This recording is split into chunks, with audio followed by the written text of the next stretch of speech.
When this guy comes to the training grounds, everyone looks down on him. They know he's a complete scoundrel, a disgrace to his noble family. But he shocks everyone. When he challenges his younger brother to a duel, everyone is sure he won't make it out alive, because his brother is a genius, who has mastered his skills his whole life. Our guy used to be a genius as a little boy as well, but he wasted all his talent by drinking and chasing girls, instead of training. Yet when the fight starts, he just laughs at his brother's pathetic moves. He blocks everything effortlessly and finishes him with a single strike. Everyone is shocked, unable to understand how it's possible. Maybe it was just luck. But when one of the strongest knights steps in next, the result is the same. Christian defeats him even faster and humiliates him in front of all the knights. That's when the knight commander loses her patience. She won't let this scoundrel mock her knights and is determined to show him his place. Like everyone else in his family, she considers him lowly trash, destined to die drunk somewhere. So she rushes forward with a storm of strikes.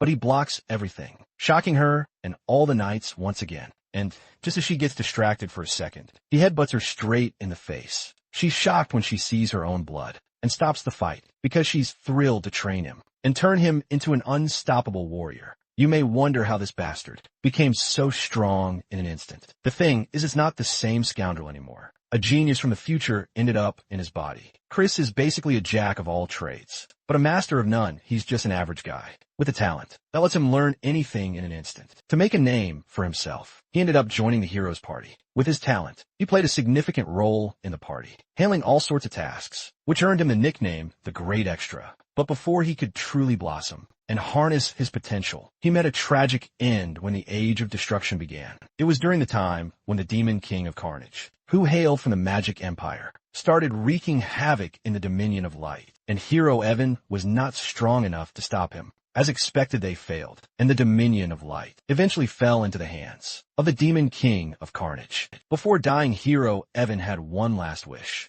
He wanted Chris to ascend to the role of hero. He wished he could turn back time and make this last wish turn into reality. However, Chris didn't share the same sentiments. After enduring so much hardship in life, this death felt more like mercy, a gateway to freedom from misery. Even if given a second chance, Chris would rather have been born into a rich family. That was his final thought. Before he perished and regressed back in time, he was reborn into the body of a young master of the Magic Empire, the very empire from which the Demon King of Carnage hailed from. For extra context, the Dominion of Light is the place where humans live, while the Magic Empire is the place where demons live, which are also called fiends. The place he was born into was the Dark Magic Clan, one of the 12 clans that support the Magic Empire, as his eerie name suggests. For what he understands, he had regressed 15 years back in time, 5 years before, the beginning of the Age of Destruction. Now Chris is a rich brat, but the owner of the body he now possesses is far from pleasant. He's inhabiting the body of Christian Van, Baron Khazar, according to Chris's past life memories. Christian inherits the noble Van as his middle name, meaning he's part of a branch family. The House of Count Khazar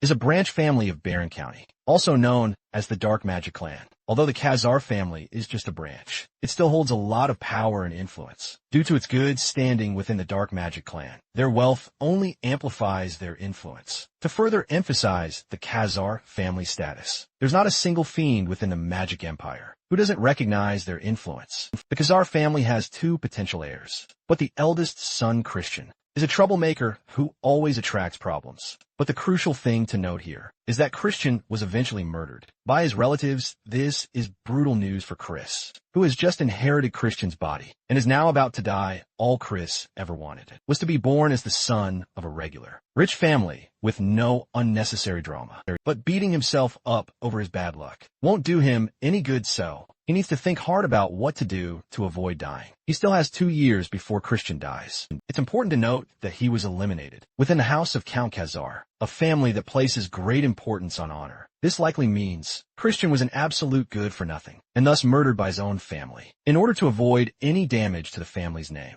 So Chris hopes that if he becomes a nice person and keeps a low profile, he might dodge that death bullet. Now that the issue of dying has been dealt with, Chris starts thinking about living a comfortable life with all the money he has. But his daydreams soon hit a snag when he remembers the age of destruction that will start in the future. The Demon King of Carnage started the war to sacrifice humanity and complete Ragnarok. By the time anyone realized this, it was already too late, and both the Dominion of Light and the Magic Empire met their tragic ends because of Demon King's selfish desire. If Chris truly wants to survive, he'll have to figure out a way to stop the coming apocalypse. The Demon King of Carnage is powerful on his own, but he also has an entire army of loyal fiends from the Magic Empire. The only way Chris can stop all this madness is to become more powerful than the Demon King of Carnage. The only way to do that is to become the Demon Emperor himself and sit at the pinnacle of the Magic Empire. He has 5 years before the Age of Destruction begins, which is enough time to come up with a plan. If he succeeds, there's no doubt that the entire Magic Empire will belong to him later. We see Christian getting scolded by his father for leaving his room despite being grounded. The head of the house isn't stomaching the fact that Chris dared to show his filthy mug without properly repenting for the embarrassing incident he caused. Not long ago, Count Khazar gives him one last warning, making it clear that his next act of negligence will be his last once his head is chopped off his body. The menacing, almost suffocating aura of Count Khazar is so intimidating that Chris is literally shuddering instinctively. Eventually, he sincerely apologizes for all the wrongdoings he has committed. Until now, Chris is trying to mend his relationship with Count Khazar because he wants to get rid of the bad image everyone holds of Christian. This is the only way he can move forward with his plans. He continues his apologies, hoping to sway the Count's heart, but it looks like a few words of apology aren't cutting it. The Count has no intention of believing his son's words after all the trouble he has caused. Meanwhile, Chris is trying to figure out when the hell this bastard Christian pulled off to make the Count lose all trust in him. There are so many horror stories Chris has heard about Christian that he isn't even sure which one is the most recent. So he reminds his father that he lost a portion of his memories a few days ago. Because of that, he doesn't even remember what he did that made his father lose all trust in him. He goes on to say that in an effort to remember, he reflected on his past actions, only to realize how awful he'd been all this time. He completely owns up to the downfall he caused to his father's reputation. But even with all of this, the Count is still unwilling to believe him. After all, he has heard these excuses countless times before. Seeing no other way to convince his father, Chris decides to go extreme. He sincerely requests to be sent into the punishment cave, offering to spend up to a month there to prove that he is truly changed. Here's a quick explanation of the punishment cave. Apparently, it's a place made to imprison high-status fiends. There's no light, and all 5 of the captive's senses are blocked. It only takes a few days before a captive's mind is completely broken, driving them into madness. With that in mind, Count Khazar doubts Chris would even last a few hours, let alone an entire month. Chris has already considered all possibilities, but this is the only way left to earn his father's trust, so he is willing to take on the challenge.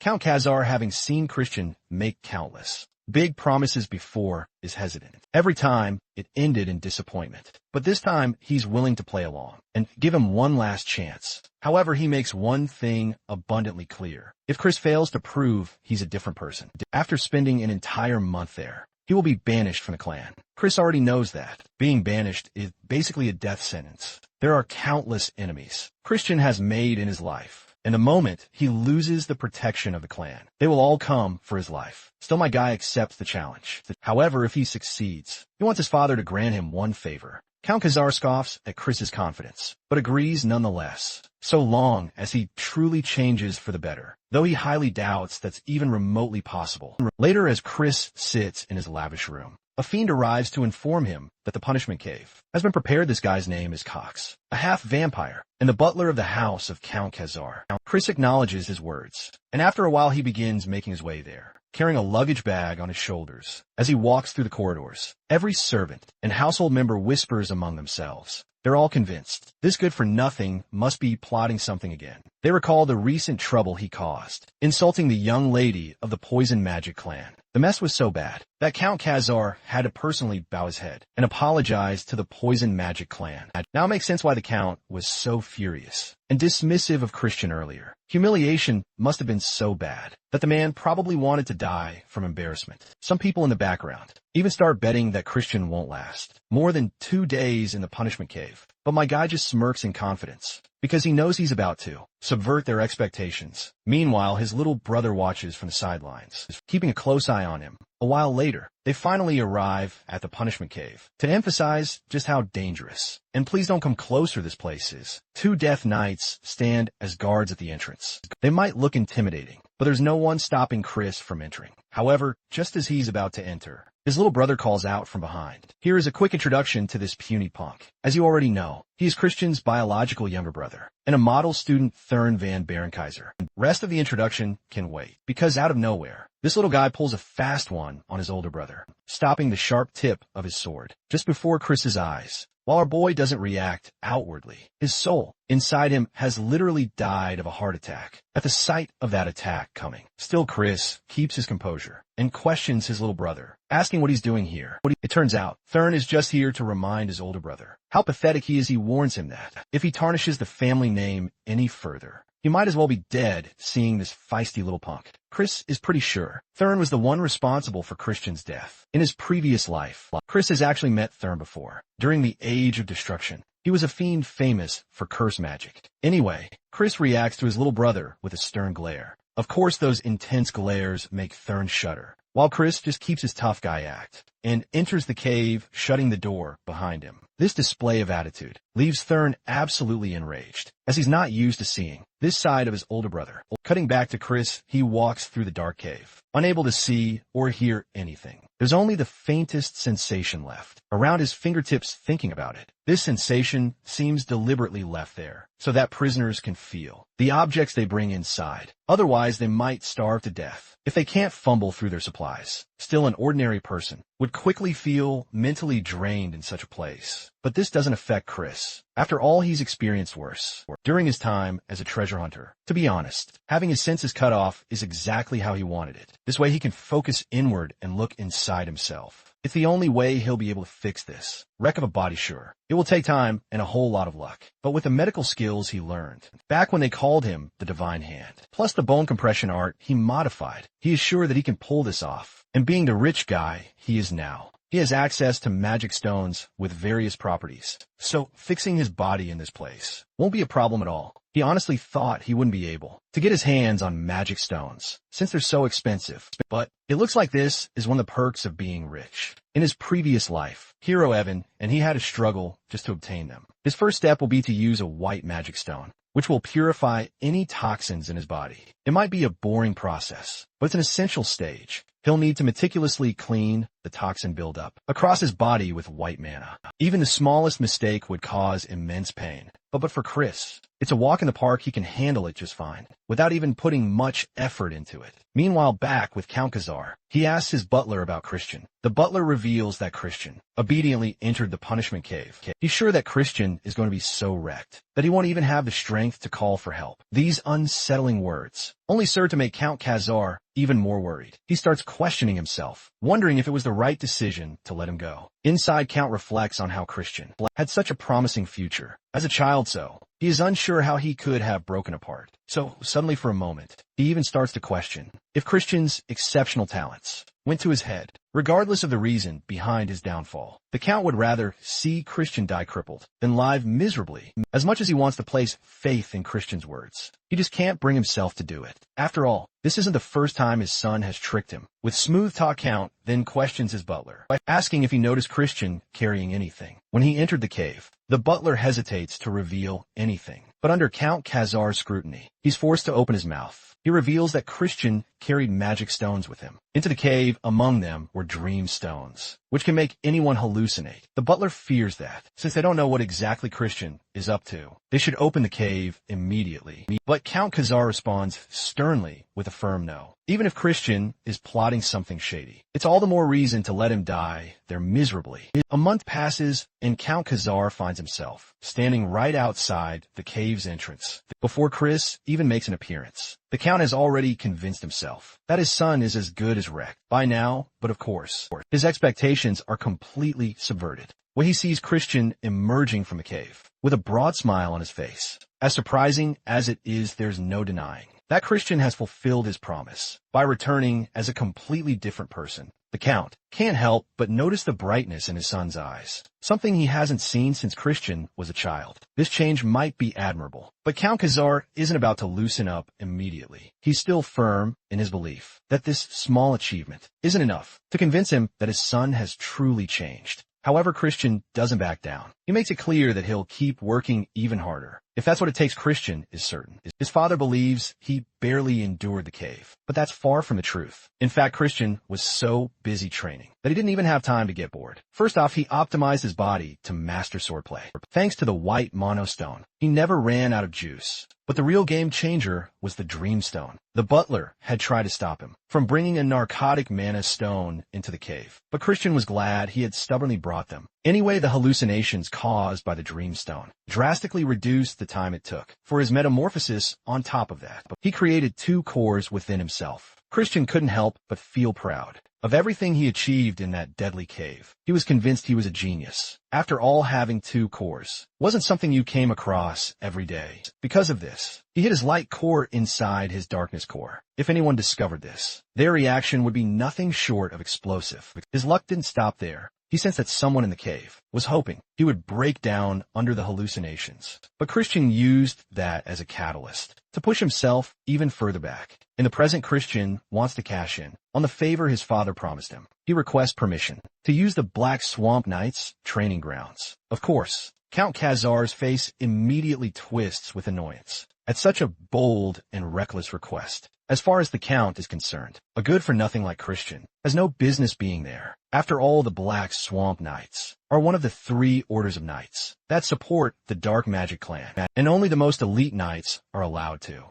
display their skills there. But Christian stands firm. He's not asking to join their order, just to borrow their training grounds. He believes that watching the bravery of the Black Swamp Knights will have a positive influence on him. After a brief pause, Count Khazar agrees, though he issues a stern warning. Don't disgrace yourself in front of the knights, or it will end with your death. Christian acknowledges the warning, and before his father can leave, he asks for another favor. Later, Christian arrives at the training grounds. As he's minding his business, some knights in the background start murmuring among themselves, recognizing him as the good-for-nothing young master. Knights don't even try to hide the fact that they're bad-mouthing the Count's son, which speaks volumes about the state of the magic empire here. Strength matters more than social status. There's another reason Christian wanted to come to the Black Swamp Knights training grounds. He apparently wants access to enter the library. His father had told him that he could only enter the library once he obtained Deputy Commander Melon's letter of recommendation. Only then would Count Khazar grant him the key. You see, the library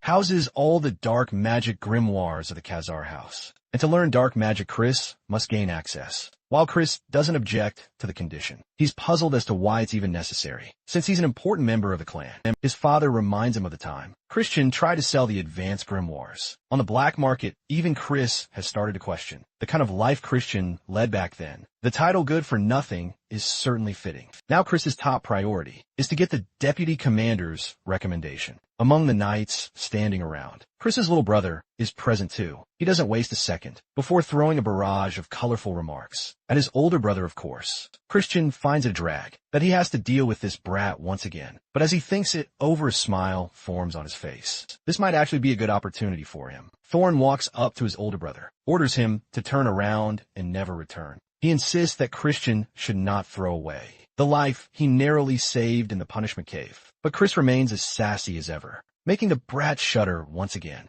by revealing that it was their father who gave him permission to enter the training grounds. At that moment, another prominent figure walks into the scene. This woman's glare could cut through steel, and it's clear she can't stomach Christian's presence here. Doesn't matter even if the Count gave him permission. For the record, this intimidating lady is Deputy Commander Melon. Her presence alone fills the air with 4-star dark energy, a clear attempt to scare Chris into running away, like a sobbing child. But as we know, this is far from enough to intimidate our boy. The onlookers notice how Christian is completely unshaken by her dark energy, and even she tenses up upon realizing how unhinged he seems in the face of it. Christian greets her calmly and initiates the conversation. He acknowledges the wrongdoings of his past and the lack of trust people have in him, but he's ready to prove that he's qualified to use the training grounds. Christian proposes that he will fight against one of the fiends present here and prove himself by winning. Naturally, Deputy Commander Melon dismisses his suggestion as nothing more than a joke. But Christian isn't here to joke around. In a calm tone, he requests that she refrain from using her dark energy. During their interaction, he humbly asks for an unarmed duel, as his capacity for dark energy is currently not what it should be due to his debauched lifestyle. Melon considers his request. Even if this is a duel, she can't afford to let the heir get hurt, so she asks him once again if he truly has what it takes to engage in an unarmed duel.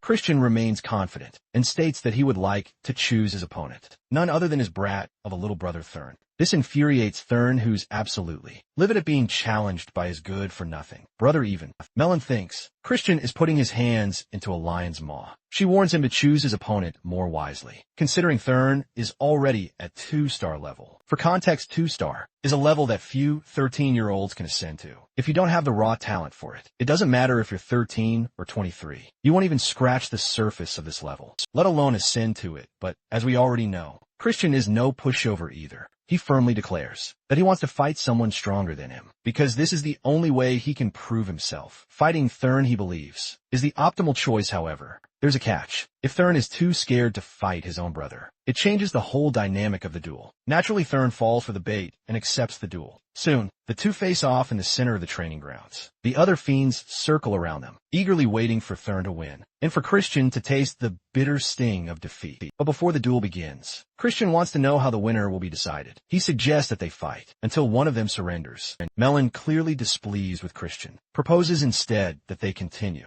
until one side is completely incapacitated. This way, she believes, Thurn will have the chance to seriously cripple his brother, as he wouldn't have the option to surrender. My guy, however, is more worried about his opponent than himself. He doesn't want to seriously beat his little brother. Of course, these jabs rile Thurn up even further, and he's more enraged than ever, itching to show his older brother what's what. Chris seizes the opportunity and makes his first move by slapping the living shit out of his brother. The slap is humiliating and uncalled for, but the duel has already started, so it's all fair game. Thurn tries to slap back, but Christian easily dodges it by simply ducking backward. If Chris is being honest, this is practically an unfair fight, with all the odds stacked against him. As a fiend who hasn't even reached 1 star yet, he stands no chance against someone with dark energy. However, in a bare-handed duel, things are a little different. Thorn's clumsy moves give Chris the perfect opportunity to strike back, and Chris delivers a gut-wrenching knee smash right into Thorn's stomach. The reason Chris is prevailing in this bare-handed fight is the experience he's accumulated from countless battles in his past life. Moreover, if he only counts the dominion of light powers achieved in the punishment cave, he's already at 3-star level.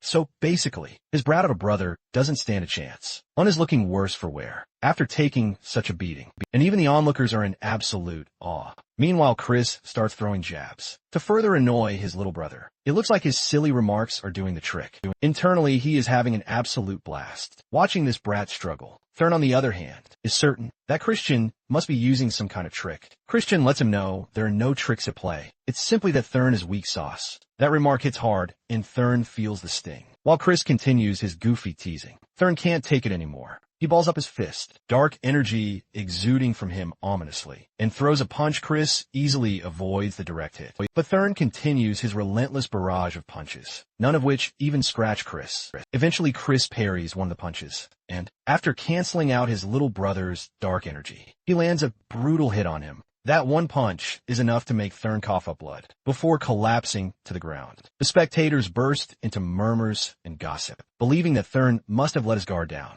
or simply didn't want to hurt his trash of a brother. After all, Thurn getting knocked out by his good-for-nothing older brother doesn't make sense. But Deputy Commander Melon knows exactly what just happened, and it's causing her to go absolutely bonkers with astonishment. Chris, on the other hand, wants Melon to confirm if he's proven himself, or if there's still something left to do. Melon, still stunned, confirms that he has indeed proven himself. This confirmation sounds like music to Christian's ears, and now he's ready to set his next plan into motion. Later, sitting in his room, Chris reflects on how he's finally reached 1 star in dark magic, since he's still not fully accustomed to handling dark energy, and there was a lot of residue left over by Christian. It took longer than expected. As for wielding the power of light at the same time, he'll need to raise his level further. Before that's possible, suddenly, his assigned maid Marie appears upon his call. She's actually a high-level evil spirit. A banshee. Chris can't help but feel a little spooked to see that they're using a spirit as his maid. He's so creeped out that he even thinks about requesting the Count to replace her anyhow. He orders her to fetch some juice, planning to drink it before he starts his training.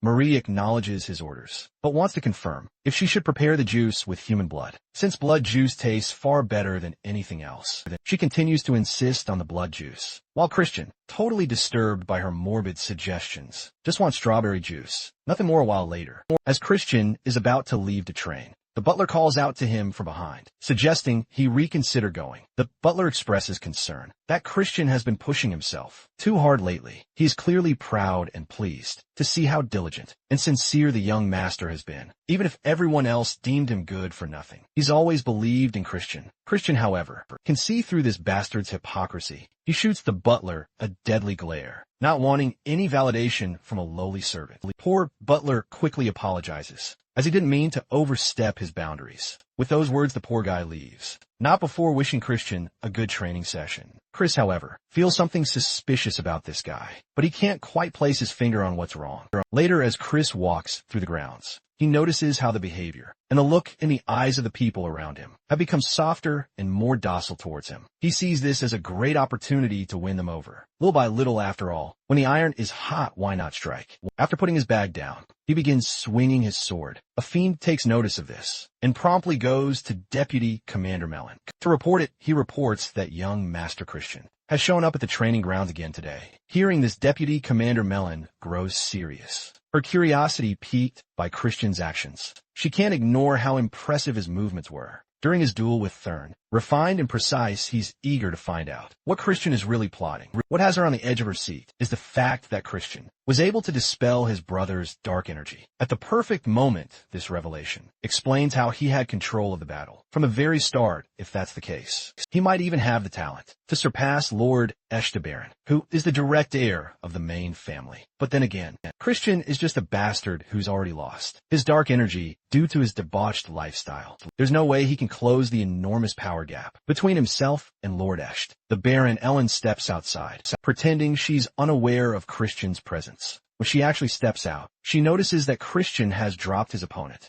Ken and the onlookers are in awe that he defeated one of their own, who is a 1-star fiend. It's unfathomable that this bastard has reached 1 star. Even Mellon can't help but stare in awe. Christian, on the other hand, feels disappointed by how weak these highly regarded Black Swan Knights are. No one seems to pose a real challenge to him. He wonders if anyone here has what it takes to be a true fighter naturally. The fiends, who hear Christian's jab, grow visibly agitated, seeing how he's throwing shade at their ranks. One of the big fiends, named Torin, steps forward to challenge Christian. Seeing this, Chris merely gestures for the big bastard to come forward. He's absolutely thrilled that these clowns are falling right into his traps. Corin, eager for the fight, swings his sword, and they engage in a fierce back and forth. As they exchange blows, Chris reflects on how he never expected them to obediently teach him their knight's secret techniques. He's taking notes on every movement his opponent makes, mapping out the techniques in his mind. It doesn't take long before he realizes that the swordsmanship technique Torin is using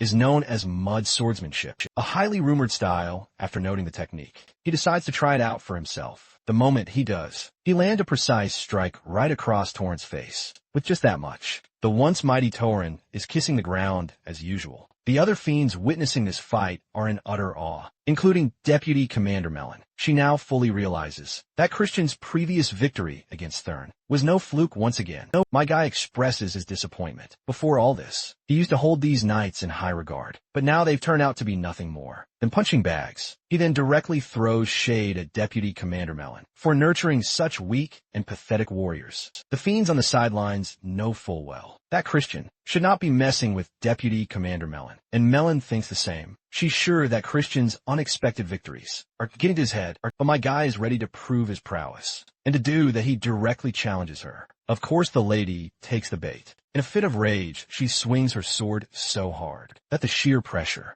obliterates the ground beneath them. By now she is absolutely losing it, her rage bubbling up after the constant humiliation Christian has caused her. This display of power is meant to show that she could take him down in seconds, if she had to. My guy doesn't shy away from admitting that she, indeed, has the upper hand, with her full strength, but he argues that it's not fair. According to the rules, the use of dark energy is only allowed against opponents up to 1-star level, and since he is only 1-star level, she can't possibly use dark magic against him. She is only allowed to use dark energy. He claims it's only fair they fight with wooden swords. Melon agrees to his suggestion. Even with this handicap, she's sure she can obliterate his legs with just a wooden sword. No need to waste any time with jibber-jabber. Let the battle begin. Deputy Commander Melon takes the initiative, throwing her sword down at Christian. He blocks her direct attack with his own sword, and they engage in a fierce exchange of blows. Their movements are so fast that the onlookers can barely follow. What's even more mind-boggling is that Christian is holding his own against her. Even Melon herself is starting to get agitated, realizing that no attacks are landing on him, even though he's just a weakling and shouldn't stand a chance against her. The situation is eerily similar to the previous fights, where his opponents failed to land a single blow on him. Seeing the distress on her face, Chris can't help but throw jabs at her, which only further irritates her. She raises her sword, charging it with dark energy, and brings it crashing down. But Christian dodges it with ease, charging at her and landing a hard head smash straight to her face. The impact causes her nose to burst. This strike was a calculated risk from our boy's side. He realized that, as long as Melon's dark magic was bound, she wouldn't be able to block such an opening with just physical strength alone. His hunch was right on the money. If Melon were a fiend who focused solely on the sword, that wouldn't have worked. Instead of breaking into a cold sweat after having her blood spilled, Melon bursts in a hearty laughter. You find it kind of adorable and funny, because she never expected him to headbutt her. Finally, she admits that she was wrong to look down on him, and promises to personally give him the extra attention he deserves to help increase his growth. But then Christian reveals something shocking. When he headbutted her, he scratched her neck. If his nails had been laced with poison,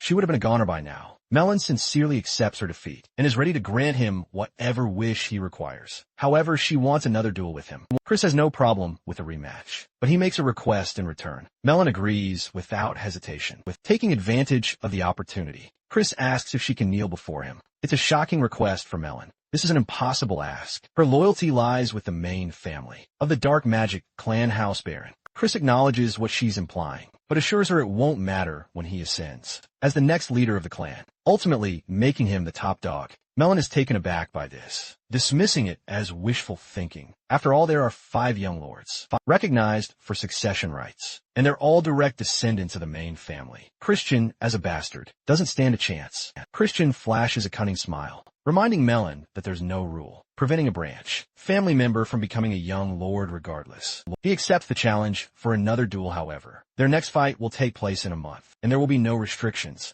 meaning they can go all out. Melon has no problem with this. In fact, she can already envision the humiliating defeat that awaits him. Chris, on the other hand, warns her not to be too sure. After all, the world is unpredictable. With that, he bids her farewell and promises to see her in a month. He silently vows to make her realize who her true loyalty belongs to.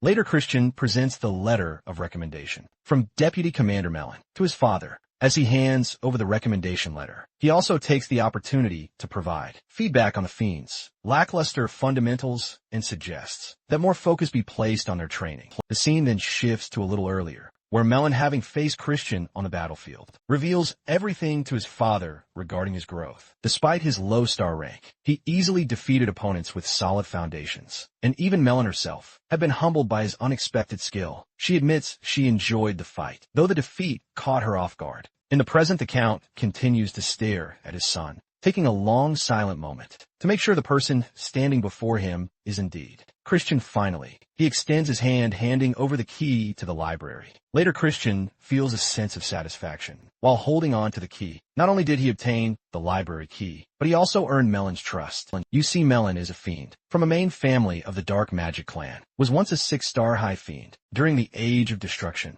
If Christian wants to take control of the entire Dark Magic Clan, he must have her on his side. He hasn't completely won her over yet, but he's confident that a month will be enough time. As he walks away feeling proud of his achievements, he recalls Count Khazar's confused, yet undeniably proud expression Chris recognizes that even fiends have familiar attachments, and he can tell that Count Khazar is a far better father than the one he had in his previous life. For that reason, he promises himself to make his new father proud. Once inside the library, Chris takes note of all the grimoires forbidden in the Dominion of Light, such as blood magic summoning studies and curse studies among them. He pulls a book from a shelf, but just as he does, his evil spirit maid suddenly appears, startling him when he asks what she's doing there. She reveals that she used to be the librarian in this very place. She also admits that she has feelings for Christian, but he doesn't reciprocate her affections. Despite this, she continues to flirt with him, much to his discomfort. On a more serious note, she points out that the grimoire Christian chose is a 4-star dark magic book known as Binding Seal, and she's not sure how he plans to comprehend it. Christian, puffing up his chest, confidently declares that he's a genius Marie, not buying this crap nonetheless, puts on a supportive facade and praises him. Out of curiosity, she asks why he chose this book, and he cryptically replies that he's trying to catch a rat. The suspense hangs in the air as the scene transitions to Chris doing his usual drills with the fiends. He reflects on his potential suspects. That might be the rats he is looking for. First in the list is Thurn, his little brother, who despises him more than anyone in the house. Second is Cox, their butler, who isn't a descendant of the clan, but has free access to the punishment cave. Fiends hold the powerful people in higher regard than those of who are of higher social status. So it doesn't make sense for Cox to be circling around a guy like him, who is just a weak sauce it's possible. There's a third party behind Cox's actions, but whoever it is wants to bring Christian down. What's most notable, though, is that Cox gave him a dreamstone before he headed to the punishment cave, which is effectively a death sentence. To catch the rats, Chris decides to play the role of the bastard his enemies want him to be. If they see him running his life into the ground, they'll likely get hopeful, making it easier for him to spot who's behind the scheme. He abruptly stops in the middle of his training, throwing a tantrum about how difficult everything is. He quits the drills for the day, deciding to rest. His sudden change catches the others off guard, just as he expected later. At the dining table with his father, Chris throws a scene his father, boiling with fury, feels like a fool, forever thinking his son could redeem himself. In immense disappointment, he leaves the table as Chris watches the Count sulk. He feels a twinge of sadness, but he knows it's for the greater good of the family. He works hard to spread rumors that he's returned to his old and rebellious ways, like bullying maids while they clean, wasting money like it's water. But when he wants to drink alcohol, his personal maid always makes wine, with no trace of alcohol. Chris tries to get her to make real alcoholic drinks, because this is part of his plan to catch a rat. He's hoping whoever is behind the plot will think he's back to being the wasteful bastard they want him to be.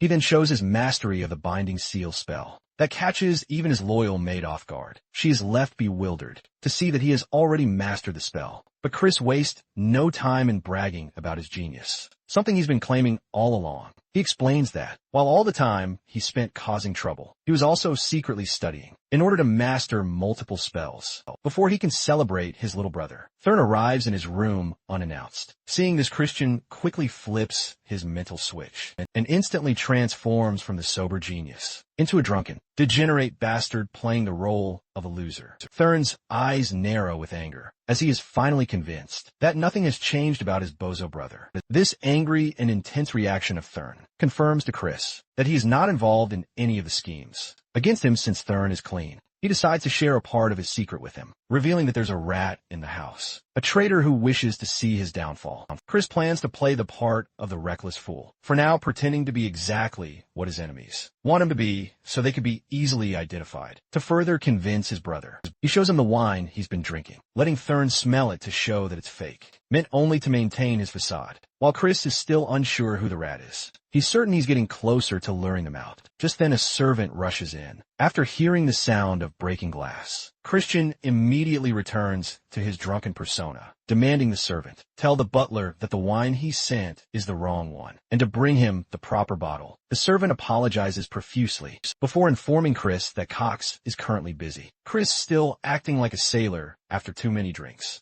decides to pay the butler a personal visit. His brother in the background can only watch in disbelief, seeing how realistically this bastard is performing the role of drunker bozo. When Christian finally meets Cox, he deliberately flips the bottle of wine over the butler's head, causing it to spill all over him. He accuses him of trying to play dirty tricks by sending him the wrong wine. Cox apologizes and insists that the proper wine will be brought. Immediately, Chris, however, insists that he fetch it himself. Cox tries to remain calm while explaining that he's dealing with something more pressing and suggests the wine can be delivered later. But Christian continues to push, trying to get a rise out of Cox. Eventually, Cox leaves to retrieve the wine. Chris is astounded by this bastard's patience. Though Cox can mask his emotions, Chris can feel the hostility radiating from him. Once Chris is alone, he begins to go through the documents the butler had been preparing. As he scans the papers, a broad smile spreads across his face when he notices that Butler had been doing embezzlement of funds. As if Cox is truly a rat, it's natural that he has tampered with the finances, but there's no clear evidence yet to confirm that he is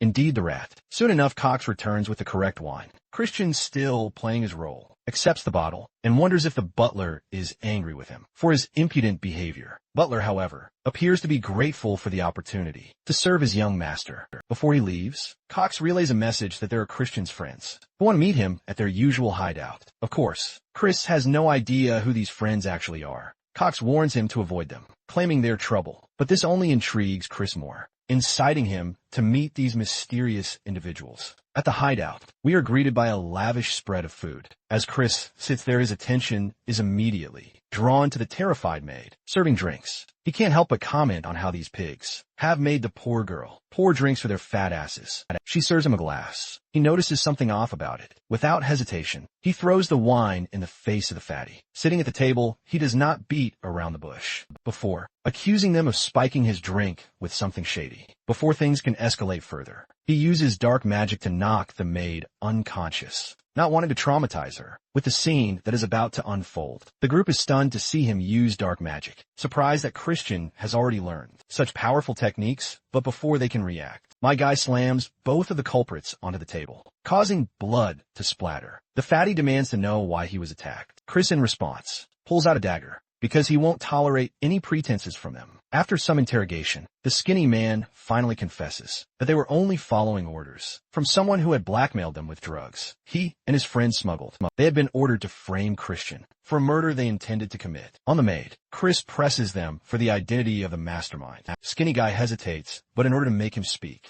my guy lets this bastard know who is calling the shots here. Reluctantly, the skinny bastard reveals the truth. Cox is the one behind the plot. With everything exposed, the both guys beg for their lives, promising to do whatever Christian commands. Christian, after a brief moment of contemplation, agrees to spare them on the condition that they follow his orders. Without question, just in case. He makes them promise this twice, and once they promise, he uses his binding spell over them. The next day, Cox rushes to Count Kazar to report that Christian has committed murder. He claims that Christian, drunk, killed the servant girl who had been serving his drinks and dumped her body into the river. Hearing this, the Count immediately orders that Christian be brought before the Fiend Court to answer for his actions. At the court, Christian immediately pleads his innocence. The Count, however, is not convinced and insists that the testimonies of witnesses will prove his guilt. Christian calmly declares that the murder never happened, and therefore the witnesses must be mistaken. Prove his point, Christian points to the maid, who to everyone's shock, walks into the courtroom perfectly alive and well. The two conspirators begin to panic when they realize that they are about to get screwed.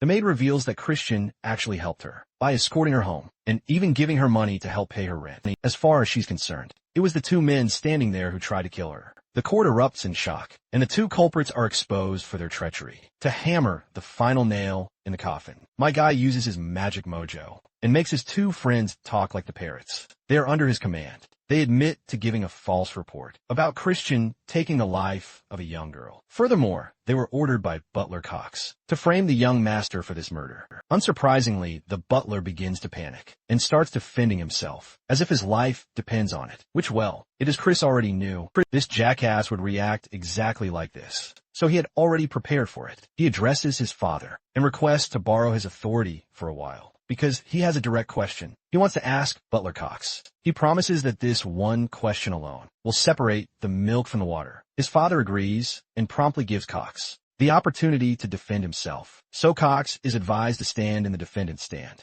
before Chris can ascend to jury stand. His father lets him know that if he abuses his authority, he will be stripped off it immediately. Once Chris ascends to the judge's stand, he proceeds to question Cox with the authority he has been granted. First of all, he wants defendant Cox to swear that he will speak nothing but the truth. Cox, of course, swears right away not that he has a choice. But as soon as Cox swears twice, my guy uses his binding seal magic on him. Even the people in the courtroom can't help but notice. Their reaction is one of awe, because there is no way in hell Brat should be able to wield 4-star dark magic. Before proceeding further, we learn a little about this binding seal. Basically, my guy modified the binding seal, so it could be used even with a lower star rank. However, it has additional conditions. Chris needs the target to swear twice. Now it makes sense why he made Cox swear twice, and also why he made those two goons promise twice before hijacking their brains. Now that the binding seal is a success, my guy questions this shithead about why he hired those two to slander his name.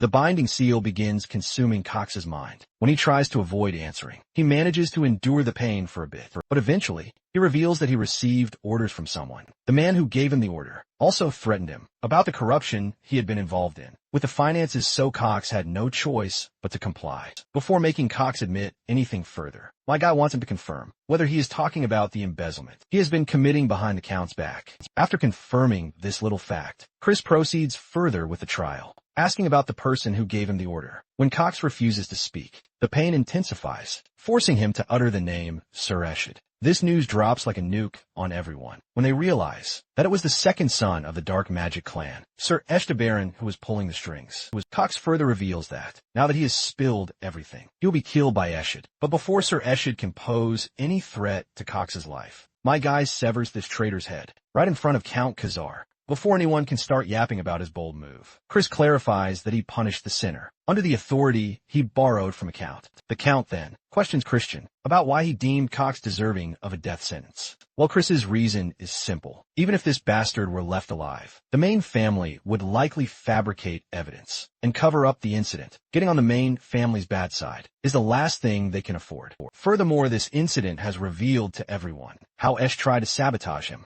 In the next moment, Count Khazar conjures a portal, and both father and son step into the secret training grounds to have a private chat. After all, there were just too many people in the courtroom. From what the Count understands, the only reason Eshid is causing trouble is because of the succession conflict. The Count knows very well that one family's power and authority are directly tied to the successor they support, so it's only natural for Eshid to feel threatened. However, with things as they stand now, the Count wants to support the first young lady, since the first young lord is not an option. But this is... Then Chris puts himself up as the next option. He wants to volunteer to become the next successor. It goes without saying that the Count is dismissive of the idea. It's impossible, but Christian reminds his father that anyone from a branch family can be recognized as a potential successor if they possess the necessary ability. His father, however, believes that this is only true on paper. Something like this happening in their clan is unprecedented. That's when Chris reminds his father that Esh sees him as a potential rival, which is the only reason he wanted to eliminate him.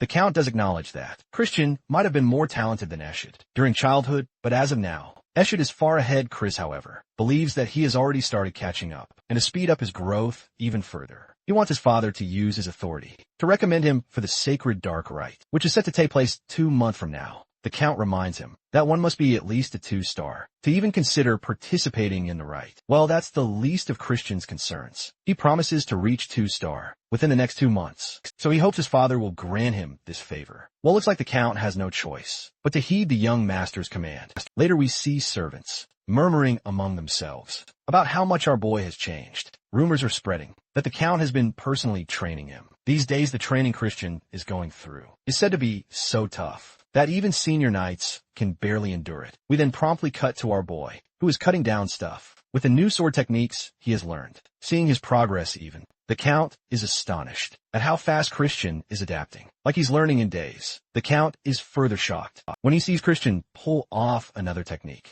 against a training dummy, slicing it limb from limb. Apparently Chris mixed the mud swordsmanship with the black side sword energy, creating an ultimate technique capable of cutting clean through, something mud swordsmanship alone couldn't achieve. Of course, the Count's soul practically leaves his body upon seeing such prowess. Normally, using 2 techniques at the same time would make it difficult to cast curses, but Chris shrugs it off as super easy. In fact, it's barely even an inconvenience for him. 15 days pass, and we see our boy totally drained on the ground. While this dude can pull off complex swordsmanship mojo, he can't handle the strain of cardio after running. What's worse, there's no way to cheat his way out of it, since stamina accumulates gradually. As he catches his breath, Deputy Commander Melon pops up out of nowhere. She's just here to give him a soft reminder about the looming duel, which is just around the corner. She's eagerly anticipating the fateful day when they will exchange blows again. While he's trying his best to improve, she believes it's still not enough to close the power gap between them.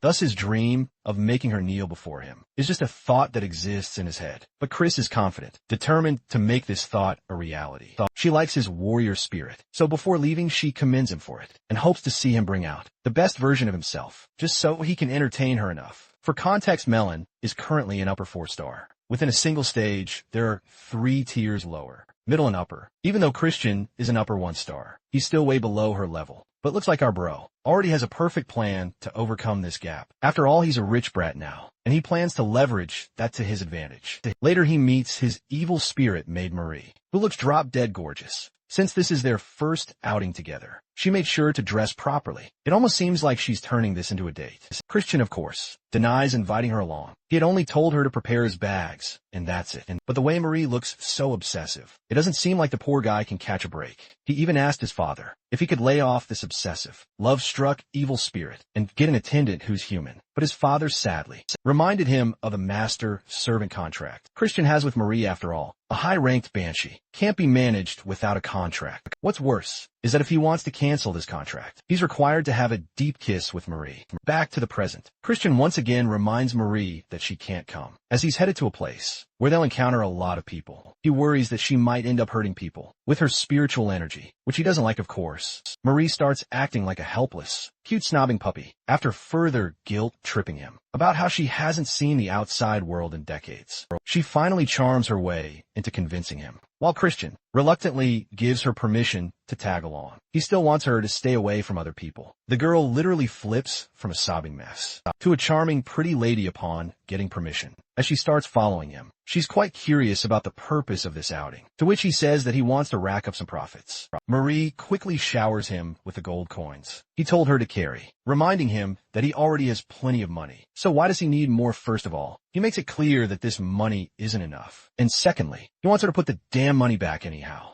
She continues to guess what he might be after. Perhaps more gold or land ownership. But every guess she makes is way off the mark. Once they get to the carriage they're supposed to drive, Christian is hit by yet another uninvited guest, tagging along on this journey. And that person is, of course, his little brother. Thorne was expecting his arrival like a snobby brother, something Chris didn't expect. Apparently the kid wants to watch over him, in case he returns to his scoundrel self again. Also, it doesn't make it any better that this man reveals his intentions of gambling. Dudes trying to have a portfolio, like the Tate brothers. Gambling isn't exactly a bad thing, especially since they're demons. And it's an activity recommended by their king to make sure things go right. Thorne wants to follow his brother, which gives Chris the impression that he's really starting to worry for him. He teases the kid about it, causing a funny reaction from his baby brother. Thorne wants to beat him at the game, while Chris is starting to realize you're gonna have so much fun exploiting the crap out of him. Arriving at their glamorous destination, both Marie and Thorne are stunned. To properly attend the event, Chris hands them a bunch of masks to wear to ensure their disguise also, as he tasks her with a secret mission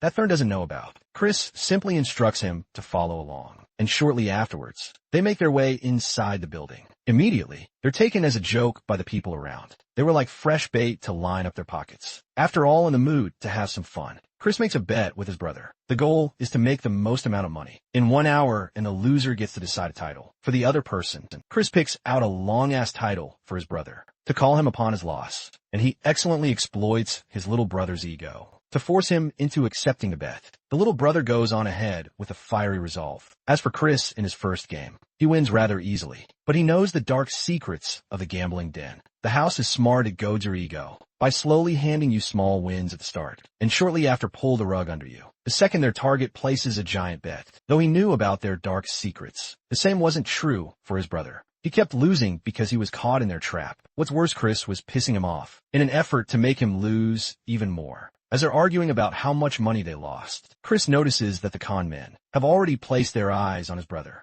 Being a loser, he senses that they'll soon try to exploit the kid. Annoyed, Thorne goes on to gamble some more, even against Chris's warnings. But deep down this is what he wants. Some time passes, and Thurn ends up losing some more. In that duration Marie, who had turned invisible, already located all of the con men working against them. Meanwhile, poor Thurn loses a staggering 10,000 amount. After the gambling session, Chris goes on to meet a certain merchant. The servants are shocked by his sudden arrival, and he wastes no time by ordering them to call over their master. Grantal of the Merchant Guild happily assists the young lord. He's renowned as the shrewd merchant, but the truth is, he's actually the owner of the gambling den. They visited. Chris requests a private chat with the bastard, accusing him of scamming his baby brother. With his con men in his defense, the merchant explains that he has no control over the actions of his men, as he only owns the gambling hall. But Marie instills the literal fear of death in this man. As he kneels down apologizing for what he did, he pleads for mercy and is willing to offer compensation for the troubles caused. The conversation is right where Chris wanted it to be, as he demands 1,000,000 rupees for the damages. Even the merchant is shocked by his demand and shares that they don't have that kind of money around. So this guy drops the ball and goes all the way down to 200,000 rupees instead. Thankfully, the merchant can afford that, even though it would cost them a lot. Finally, Chris has one last request. The scene jumps to the aftermath of what Chris bought. With the amount, he got a lot of combat equipment and even received the Holy Sword Grenade. As a bonus artifact, this weapon is truly special, as it was made by the sacrifice of the hero's soul. The weapon remained in use, even after the hero's corrupted state, and it was once highly revered by the demons. But in its current state, it is abandoned and gathering dust. Chris has a plan for it eventually. Aside from that, he hands Marie a beautiful pendant that she was eyeing on as a gift, clarifying that this doesn't mean anything else. Mary is stunned, because it's the first time after her death that she received a gift like this. It's truly special to her. Satisfied with his decision, Chris decides that it's time for them to go home. Mary responds with the happiest smile and offers him even more blood juice from now on,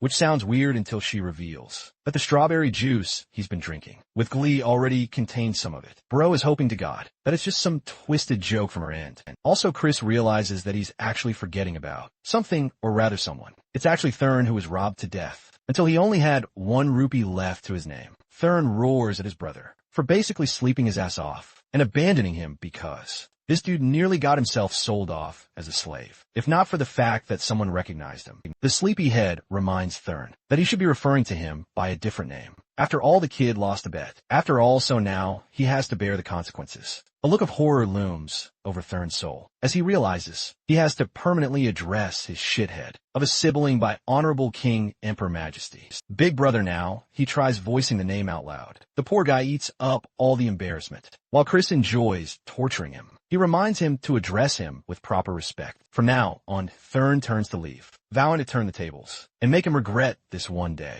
But I doubt that day will ever come. Meanwhile, the playful Chris realizes that his inevitable death will come at the hands of this young boy, and he knows the scumbag Esht is involved for such an outcome. As the son of Langham, the acting patriarch of his dark magic clan, Esht is boasted as the top heir of the family. And even though Chris isn't exactly Christian, but merely inhabiting his body, if he were to become the heir, it's inevitable for him to ultimately cross paths with Esht, knowing what happens to him in the future. He is hell-bent on declaring his revenge against Esht, but for now, he needs the full support of Melon to worry about. The Holy Blade, known as the Grenade, has met many challenges throughout its lifetime, and yet the only reason no one touches it anymore is because not a single man was able to conquer the blade. Our boy is curious how he stacks up on that list, and grasps it tightly when all of a sudden issues him a small shock, which means the sword doesn't take a liking to his dark magic powers, which is to be expected, considering it is the representation of the light. However, Bro is ready to bend the rules on this one, and believes deciphering the pattern of its magic power should do the trick for him.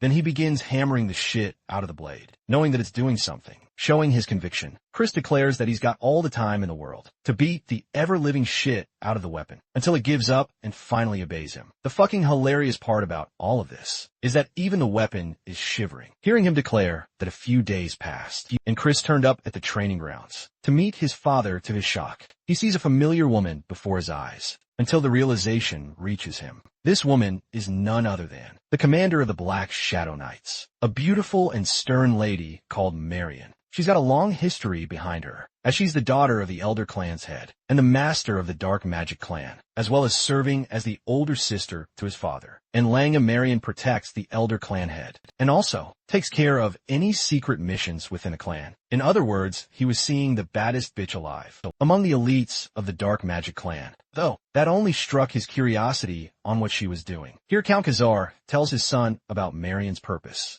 Apparently, she wants to resolve the matter regarding Cox, and finds it problematic that Chris committed a hasty decision on ending the man's life, realizing that she might be serving as an ally to Eshid. Chris thinks that he's in trouble. He teasingly remarks that it's interesting for an important figure, such as herself, to tend to a rather insignificant matter, addressing the child's boldness. The woman clarifies that it's not she's here for Cox on behalf of her superior, but instead she's here for Chris. Hearing that, Chris quickly realizes that he may have gotten the golden ticket to finally win the Elder Clan head over. However, Marion is of a different opinion and thinks that it's arrogant of the boy to challenge someone like Melon, while boasting the strength of a mere 2-star warrior. She even suggests calling off the match, but our boy isn't ready to throw in the towel. He reveals his control over Grenade, shocking the woman greatly. Marion wasn't expecting him to be this much of a troublemaker, and even hollers at her brother for saying untrue things about his son. After all, Chris was planning to use a holy sword. In the upcoming match, he taunts her, questioning if he's not allowed to use such a weapon, especially since his only objective is to win, no matter the method at his disposal. Miriam, surprisingly, remarks that even the Elder Clan head couldn't conquer Grenade, so a mere boy like Chris is only going to meet his doom for being arrogant enough to use it. However, Chris is in the mood to fuck with her ego and fully unsheathes the blade, revealing that he's got it completely under his control. At first, Marion questions if this is some kind of trickery, or if he's using a fake, but the moment she grabs onto the blade, it burns the crap out of her hand, causing her to toss the blade aside. She can't believe that Chris is casually picking up the weapon. Without any issues, he doesn't give away the main reason, but he does reveal one thing. The only reason he's able to do the impossible is because he's a genius. His confident declaration just now impressed his father, though their attention is thwarted. When Melon walks right out and joins the conversation, she's impressed that he was able to tame the blade, but argues that the outcome of their battle will not change, as she'll make sure today is his last. The battle begins with a heavy swing from Melon, causing our boy to go on the defensive. Her speed and strength are on a whole different level, without any restrictions holding her down. Chris's confidence is starting to wane as their blades go on to clash against each other. Since Grenade is a holy sword, it affects the dark power of Melon's blade. But an even more impressive feat is the fact that this boy is maneuvering excellently. While using the blade, he's actually pushing Melon back, causing Count Khazar to question how this is happening. The observant Marion breaks down the process of his attacks. Chris is adjusting the demon's energy every second so that he doesn't suffer the backlash from the holy sword. Breaking off from the confrontation, Melon inquires if her opponent was trying to predict her movements. Just now, Chris playfully shares that he's got a good eye. Now, he knows that swordsmanship requires an initial stance. To conduct a full attack, for example, a downward strike requires raising one's arm, and your shoulders give off the movement. This detail didn't change. Whether you were a professional fighter or a beginner, Melon decides to put out all the stops and shocks him with a different approach. She uses some kind of binding spell that catches Chris. Though he was capitalizing on her swordsmanship, Melon reminds him that she's also a mage on top. However, even this doesn't affect him much, as Chris effortlessly dispelled her attack, using a purification artifact. Bro has to thank his dad for his artifact, even though Count Khazar doesn't even recall giving it to him. Chris reveals that he's quite the excellent thief, so it's okay apart from that. He believes one's equipment is also a testament to their skill, saying so he tosses some kind of sphere that explodes up in the air. Melon was distracted when a real orb came from just ahead of her, exploding viciously and wrapping her in the destruction. Chris remembers purchasing this artifact as well, but he knows this much isn't enough to beat his opponent. Melon's blade cuts past the fire and reaches Chris, who not only blocks the attack, but also shatters her weapon with a smile. The more this fight goes on, the more he impresses Count Khazar. Melon emerges from the aftermath of the orb and maniacally reveals that she's having way too much fun. The chick's gone crazy, and she's curious how he's going to deal his next attack. Even Marion is afraid of seeing her lash out in such a state, but Chris capably uses this moment to his advantage, letting her attack slip by as he pins the blade to her neck. The battle is won much to Melon's surprise, Marion's disappointment and Kazari's amazement. Instead of being a sore loser, Melon simply lets out a laugh, realizing that he did all that just to make a point. And now he wants the reward for the proposal he made, though he's also fine with respecting her wishes. If she doesn't want to serve him, Melon questions if she can have more exciting duels. If she chooses to stick by his side, Chris promises that they'll have tons of battles, and officially makes her his own ally. After the fight, we get to see Marion's perspective, who hasn't forgotten his meticulous control over the dark energy. She vividly remembers her master, being unable to withstand Grenade for more than a few moments. To control the holy sword, one would have to constantly alter the waves of dark magic, bypassing its rejection effect. But in practice or real combat, that's a really tough call. Even the clan had only thought the demon of Gehenna, or perhaps the demonic dragon, could achieve such a feat. Or maybe some talented fool who could easily manipulate the course of dark energy without trouble in this case. Chris is that person. Having seen what happened in his fight, Marion amuses the possibility of her father's wish finally coming to existence. In the next scene, we get to see the intimidating orc chef skillfully making a strawberry cake. Before Chris's eyes, his skills are no joke, and the chef is curious. What brings the young master here? Today, of all places apparently, Chris wants to make some cookies so that he can give them to someone. His annoying, freaky-ass maid is jealous. He might be looking for a girlfriend, but Chris waves away any thoughts. And even though the chef offers to make cookies for him, this time he wants to handle the process on his own. As he's saying all that, Bro gets hit with a damn splash of strawberry mush. The orcs are viciously beating the crap out of strawberries, to the point Chris is questioning if this is real blood. Moving forward, we get to see Chris coming to see off his great aunt. Marion, he knew she was about to leave, and wanted to say goodbye, a gesture she appreciates even more. He hands her a gift-wrapped present. They're delicious cookies, he made with love, much to her delight. Marion really enjoys the gift, and Count Khazar suddenly realizes why. His son asked him about her favorite snack. Turns out, he's a master manipulator with the smallest of details. Miriam is even more stunned to hear that the kid personally baked these for her. Upon taking a bite, she's instantly swooned by the taste. Chris wanted to hear those words. Glad to hear that, of course. His aunt wants to return him a gift for his gesture, so she lets him ask for anything. This was the moment he was waiting for. Chris deepens his tactic by requesting her to be his true aunt from now on,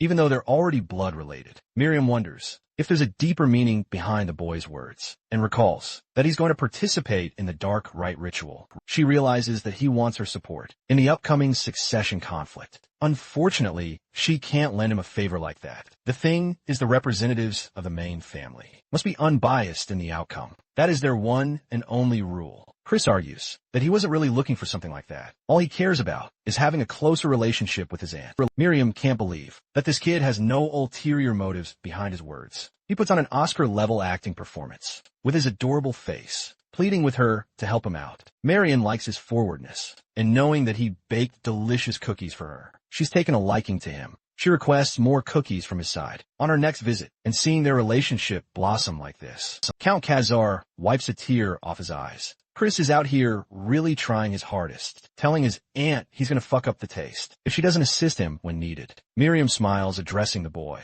and finally offering him a chance to join the Black Shadow Knights. She's already accounted for his skills, for his battle against Melon, and there's a great potential resting inside of him, even greater than the Elder Clan head. But before he's able to bring out that potential, his rivals will pose him a lot of trouble. Marion is worried about that dark future, while Chris reveals that he's okay with dying, as long as he's able to conquer the obstacles in his path. Despite her invitation, Chris is confident in his victory and assures her he'll win. This kind of confidence is almost detrimental from her perspective, but she knows that he's an exception and might be telling the truth. That's why she can't stop him. Marion mounts her horse and offers the boy a final piece of advice, strongly warning him against the first young lady. Julian appears to be the gentlest of them all, but Marion deems her a greater threat than even Eshid, and claims that he'll understand why soon enough. Chris appreciates her advice and bids her farewell. The scene ends with Marion gaining a positive view of her nephew as she returns the farewell. Back in his room, Chris is in a state of contemplation. Marion and his father were both competent 6-star level warriors, but he's yet to hear much about their contribution during the Great War or what role they served. The Magic Empire boasted many combatants, and he guessed that the number would at least be enough to give the forces of light serious trouble. However, he isn't looking for a repeat of his past. For now, he is compelled by the desire to become even stronger. In the next scene, he shares a meeting with his father, who called his boy for a talk. But to his utter shock, he couldn't believe that Chris had already reached 2-star level. The kid has grown to that level in a month's time. Chris is acting casual, reminding his father that he's built differently. Returning to the topic at hand, he wonders what's up. Count Khazar reveals that the main house has contacted them and that he told them about the participation of both Thurn and Chris for the sacred dark ritual. Unfortunately, only Thurn was approved to join the competition, and it's because of Chris's shitty reputation of wasting their family's wealth and engaging in all kinds of heinous acts. The allegations, or more like straight facts in this case, are hitting our boy like a Mike Tyson uppercut. He gets launched to the ground and is at the verge of death when his father oddly voices support for his son. So Chris gets up and asks if Langham was responsible for the main decision, but as it turns out, it's someone else's hand at play. Both father and son realize that it's the working of Loin. Reborn. Loin is the direct descendant of the main house and the main celebrity of the ceremony. Let's explore what the Holy Dark Ceremony is truly like. It's a ritual where certain candidates share a special kind of darkness, extracted from the dimensional shadow. Since the amount is limited and can only be shared to a certain extent, candidates are supposed to brawl it out, to vouch for their competence. This also means that the more powerful candidates end up with the most amount of darkness. As a consequence, that is the key to becoming the family's heir, or the prince in this case. Lowen's victory will make him the 6th prince, and if that happens, Chris's plans will be shattered. Count Khazar emphasizes that he'll speak to them once more, and they can always use Marion if something happens. But Chris stops him believing he's more than capable of handling the situation. Khazar grabs his shoulder, acknowledging the boy's talent. However, he wants to support him this time, a gesture that the kid really appreciates. However, this kid is a bratty scoundrel who has his own ways of doing something, and he makes an ugly, villainous face just to prove his father a point. The boy questions if Count Tyreman's family is also participating in the ceremony. Turns out the 3rd son is indeed a participant, and that kid, who is even more of a lowlife than Chris, ended up vouching against his participation. Seeing his father's temper tantrum, Chris is realizing that his father really loves his children.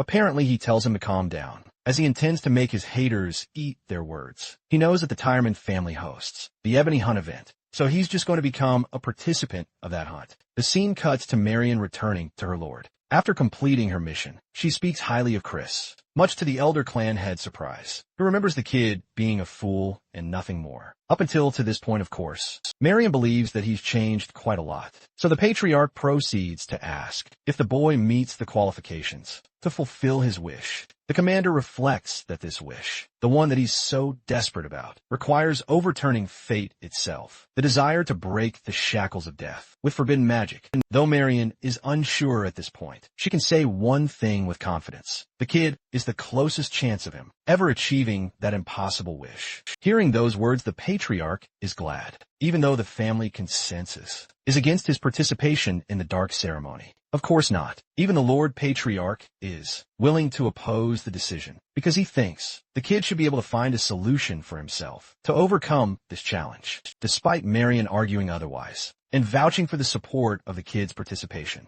The old geezer hauntingly quiets her shut in her reflection of his demeanor. Marion remarks that this is just the kind of man he was. He had exceptional expectations and became ruthless. In response, the elder clan head wasn't expecting her to speak so highly of the boy. Declaring bloodsucker, he calls for Simon, who is the head steward of the clan. Having heard the conversation in its fullest, Simon is tasked with the duty to watch over the boy in close proximity, observing his every action until the holy dark ceremony. Though he's happy to execute that command, Simon also wants to play a little prank on the child. The head patriarch looks over with a cold stare and reminds him not to get too comfortable. Something tells me bloodsucker over here is dangerous as hell. Meanwhile, Marion wishes for the child to do his best, clearly worried for what's to come. The scene goes back to Chris, who's enjoying his analysis. Having reached the 2-star level poses a new challenge, and that is reaching the 3-star level, which seems far away for now. It's exactly why he requires ebony, and with it he can gather a ton of magic in a relatively short amount of time,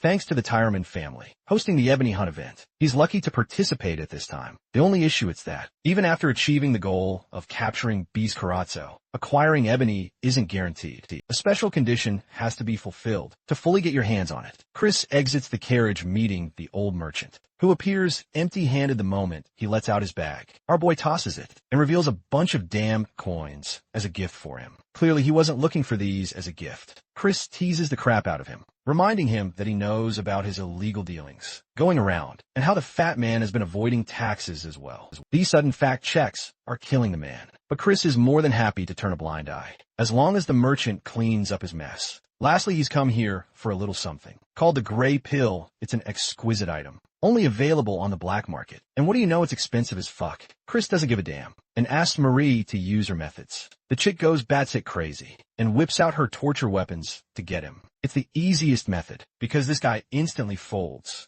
much to Chris's amusement. On top of that massive request, he also wants him to catch a good dagger, and some armor for him alongside it, saying that he boards the carriage. And while the old man is cursing the shit out of him on the inside, he crumbles in defeat. Marie learns that the young master has one more destination to take care of before returning home. He tells the coachman to stop and goes his way. Marie sees him staring down some kind of aphrodisiac. This pink elixir seems intimidating to our boy, while Marie is out here questioning if he's been engaging in SUS activities. Lately, Chris denies the allegations, while Marie's graphics bump up to 100. With that JoJo-ass stare, Chris apparently needs the aphrodisiac for someone else, specifically his father, who appears to be getting older. As for the server, he tells the bastard to keep this conversation secret until his grave anyway. Chris returns to meet his father alongside his brother, torturing Thurn like he should. Bro makes him say out his long-ass title. Thurn simply advises his brother not to get hurt during the Ebony Hunt, while our boy teases him for being worried about his brother.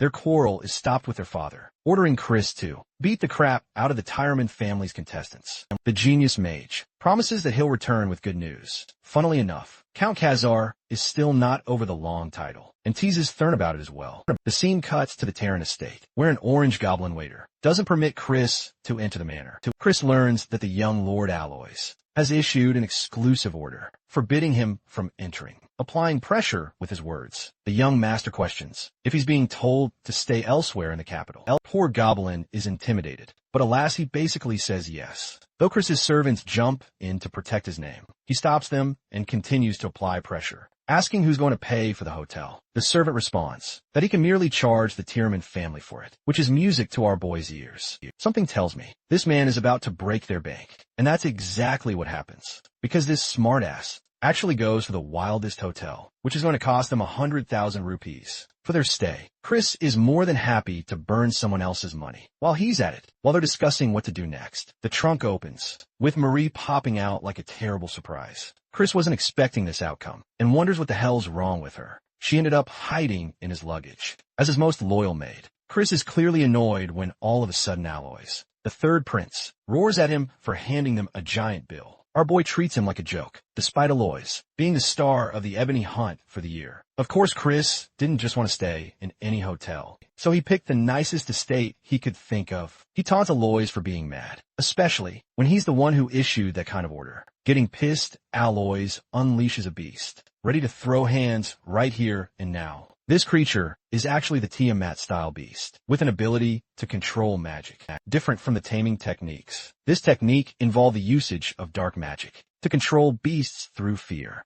Certain feelings are instilled within the creature, and the process is complex, requiring time to master regardless. Chris doesn't give a damn, as he's more than happy to beat down the kitty cat. He asks Marie to whip out their own defense against a scary kitty like the one in front of them. In response, Chris prepares himself a damn staff, provoking Aloys to come try him out. The enraged prince releases the intimidating creature to attack Chris, and I'm not gonna lie, he might have blocked that lunge just now, but that must have taken some serious balls. To stand his ground, the creature actually knocks Chris aside, making him taunt the third prince for abusing numbers in a fight. He lays down a condition. The condition is simple. If he wins this battle, he's going to join the Ebony Hunt as a bodyguard, and not a driver man. Aloys is too busy getting enraged. He mounts the creature and attempts to crush Chris in a single attack. The beast actually shatters the ground upon impact, but but the human is nowhere to be found. Bro pops up from behind like a sneaky-ass ninja and beats the shit out of Aloys with his wooden stick of destruction.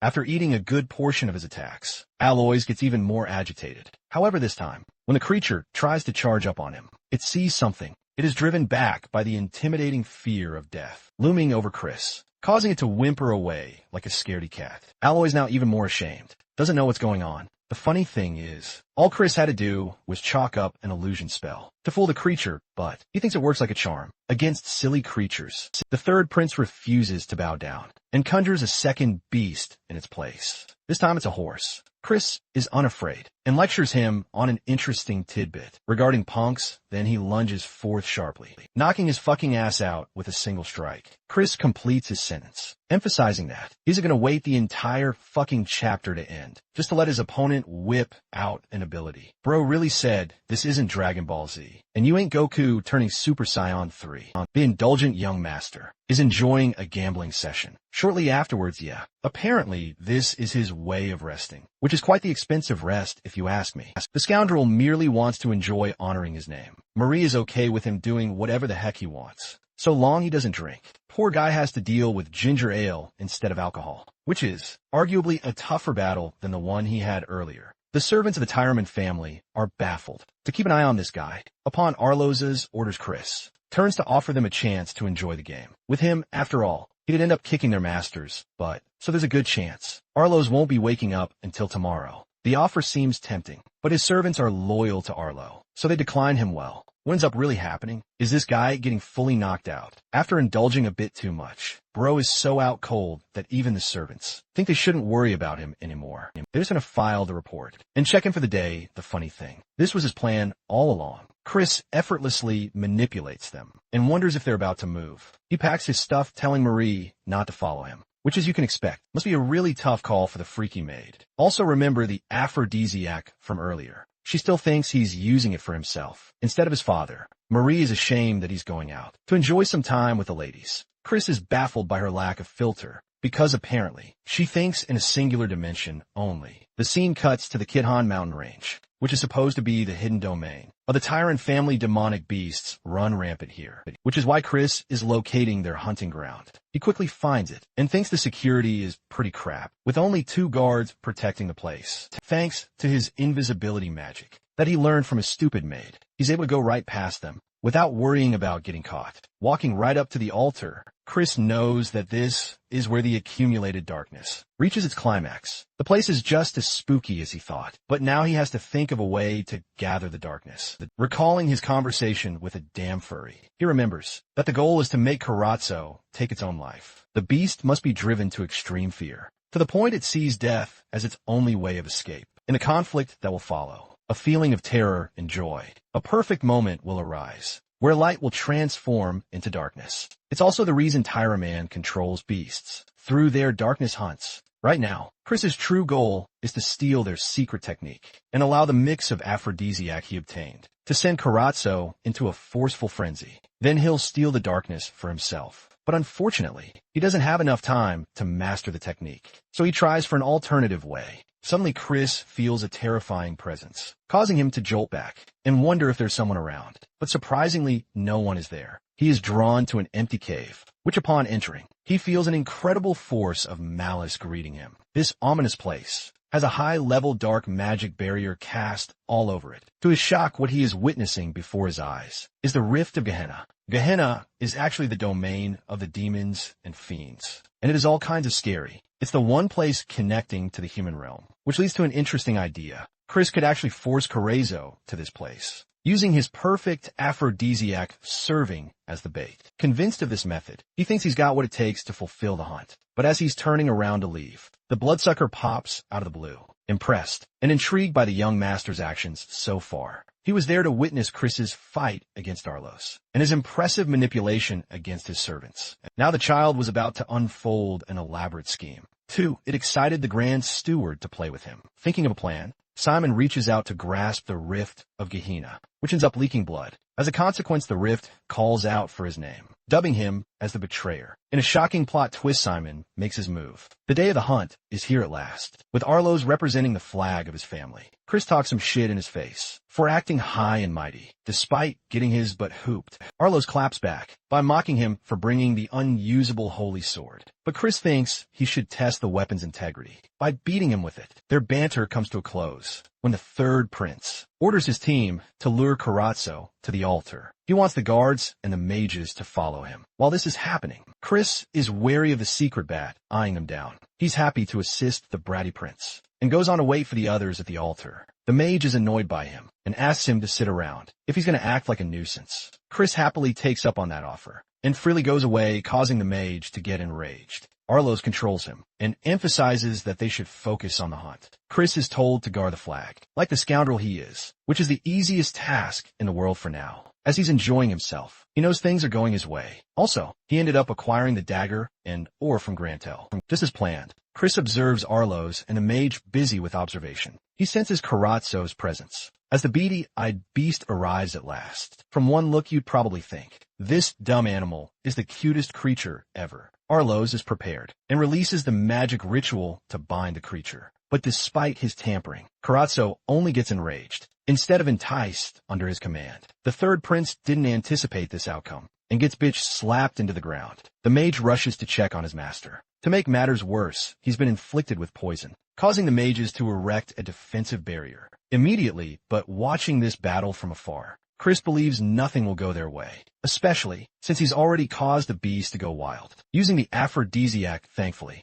Arlos had the antidote on him, but even he knows they're going to face some serious trouble if this is what they're up against. The guards jump in to drive the creature back, but let's be real. They're not going to do anything against the giant, enraged bird who tackles them away with its sheer size. Arlos is about to get slammed into the ground and braces for impact when suddenly Chris comes for his support, defending against the attack, while at the same time savagely grilling Arlos to the ground. Bro tells him that he's pathetic and that he's willing to help, as long as the third prince refers to him as a brother. Arlos is resistant until Chris amuses the possibility of letting this wild creature go on unleashing its fury against the prince. The bodyguards are already down, and the barriers aren't working. Arlos, despite his ego, begs the scoundrel to help him. Pleased to hear those words, Chris happily swipes away the creature with a swing of his weapon. He then uses a binding spell, shocking Arlos greatly with his sudden usage of the technique. However, in reality, he was just using a mockery of the original technique. It was nothing more than a mid-level technique. The beast Karatsu resists,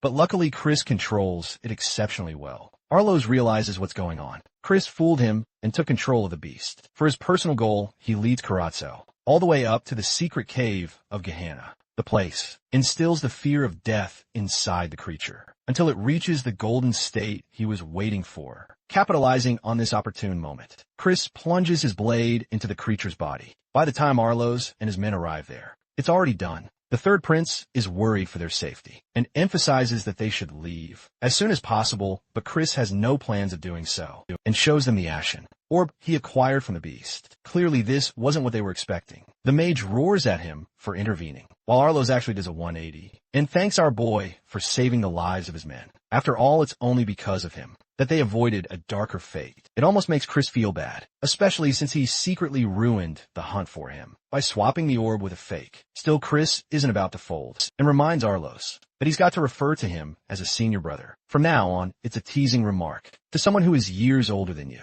Already in the middle of their banter, both of them experience a sudden and overwhelming pressure emanating from nearby. Two terrifying eyes stare down at them. From the dark, Chris knows that they're in deep trouble the minute he lays his eyes on a demon of Gehenna. This giant monstrosity greets them with a scary face and jumping to his protection. Arlos tells our boy to run away while he still can. I'm starting to like him a lot more now. That's a nice change. Taking note of the damn bats spying on them, Chris launches his blade, aimed right at the bat, forcing a disruption to Simon's signal. He can't believe that the child noticed his connection, and now that his bat has been destroyed, he can't do anything in case things go wrong. Not even after using his bloodline arts. Simon realizes he should hurry immediately, or else they will all die. Back to the cave, Chris expresses that he despises being secretly spied on. The demon laughs, believing that it's a death wish for the boy. Recalling his battles during the Age of Ruin, Chris knows for a fact that this guy is at least at the 5-star level. This means he can't face ugly Sukuna over here. But he could do one thing. Arlo shouts at him for wasting his magic power. And since Chris's sleeping spell didn't work on him, just now bro deploys the old school method of punching the daylights out of him. With the prince unconscious, the demon amuses the possibility of a sacrifice being offered. The funny thing is, he's even ready to spare Chris for the tribute. Our boy tells him he yaps way too much and whips out the holy sword grenade. The demon is impressed, but he thinks it's pointless. To take out a weapon that not even Chris himself can't use, he unleashes his first attack, causing Chris to block it. But even as confident as he is, he gets overwhelmed by the attack, to the point he's coughing blood. Things are looking really bad, and the considerate demon offers the boy a second chance to sacrifice his companions. But nah, this guy's a born savage and plans to keep it that way. As he spits in the demon's face, it's the closest fuck you. Without using any words, Chris frees himself and deploys the usage of the ebony he obtained, coating his blade in golden light. The demon of Gehenna is shocked that he's able to control the light, despite being a creature of the dark. Chris is happy that he's got the demon shivering. Already the demon forces a powerful attack to annihilate Chris from where he stands. In response, our boy unleashes a powerful swing of his blade, cutting right past the sphere of dark and severing the demon's body. But even after expending this much power, Chris understands that his body is not yet ready to control it yet. He faints shortly afterward, recalling the move he used in his previous life. The Dead Sea Flash, the move he used just now, is an ability inspired by the singular ray of light that rests above the Dead Sea. And despite using such a technique, his friend wasn't worthy of House Meyer. But he strongly believed in Chris's potential, believing that he would become the light to save their world now. That's the definition of a true homie's confidence.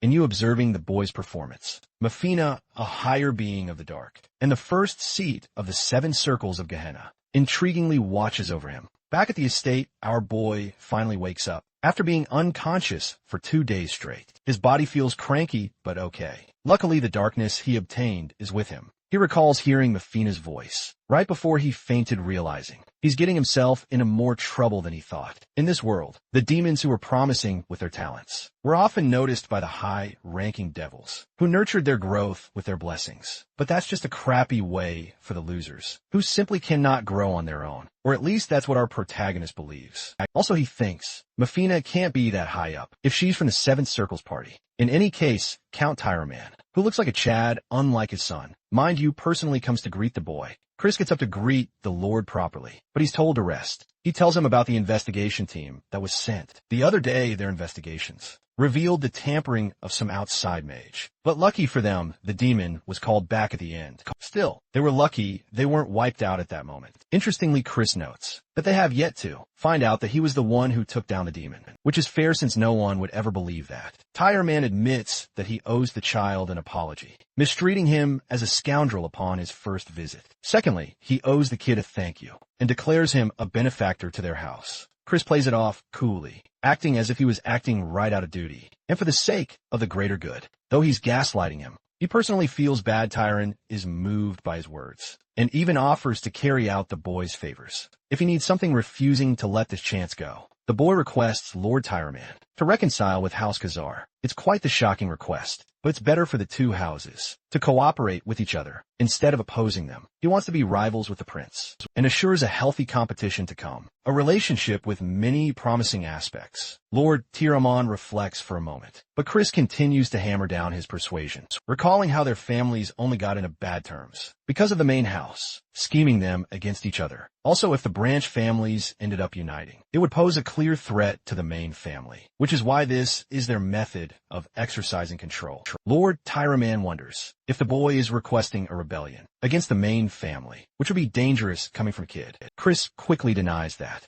and explains that they should simply behave, more than just pawns on the board. Lord Tyraman likes the boy for his deep analysis, while Chris wonders if he'd be willing to fulfill his request. Giving the man promises to contact Count Khazar for a chance of reconciliation. Things are going just as planned. Chris hopes to acquire more allies and eventually contest the Age of Ruin with a strong alliance. Lord Tyraman also smacks his son for staying all quiet. In this pivotal moment, Arlos actually hands him the Ashen Shard for his deeds. He remembers being unconscious and held onto the shard for Chris when he woke up. Chris teases him for being grateful and takes advantage of Arlo's ego The scene causes his father to let out a laugh, presenting a gift from his side as well. It's a summoning stone that can be used to beast up to the tier 4 level. It's no joke. Chris even mentions it as a super rare item. Tire Man also intends to make a report to the Dark Ceremony to vouch for the boy's participation. Things are going swimmingly well for the protagonist, who got everything he wanted. Both the father and son leave his room so he can rest. Finally, Chris turns his attention to the one spying on him and asks him to come out. The bloodsucker Simon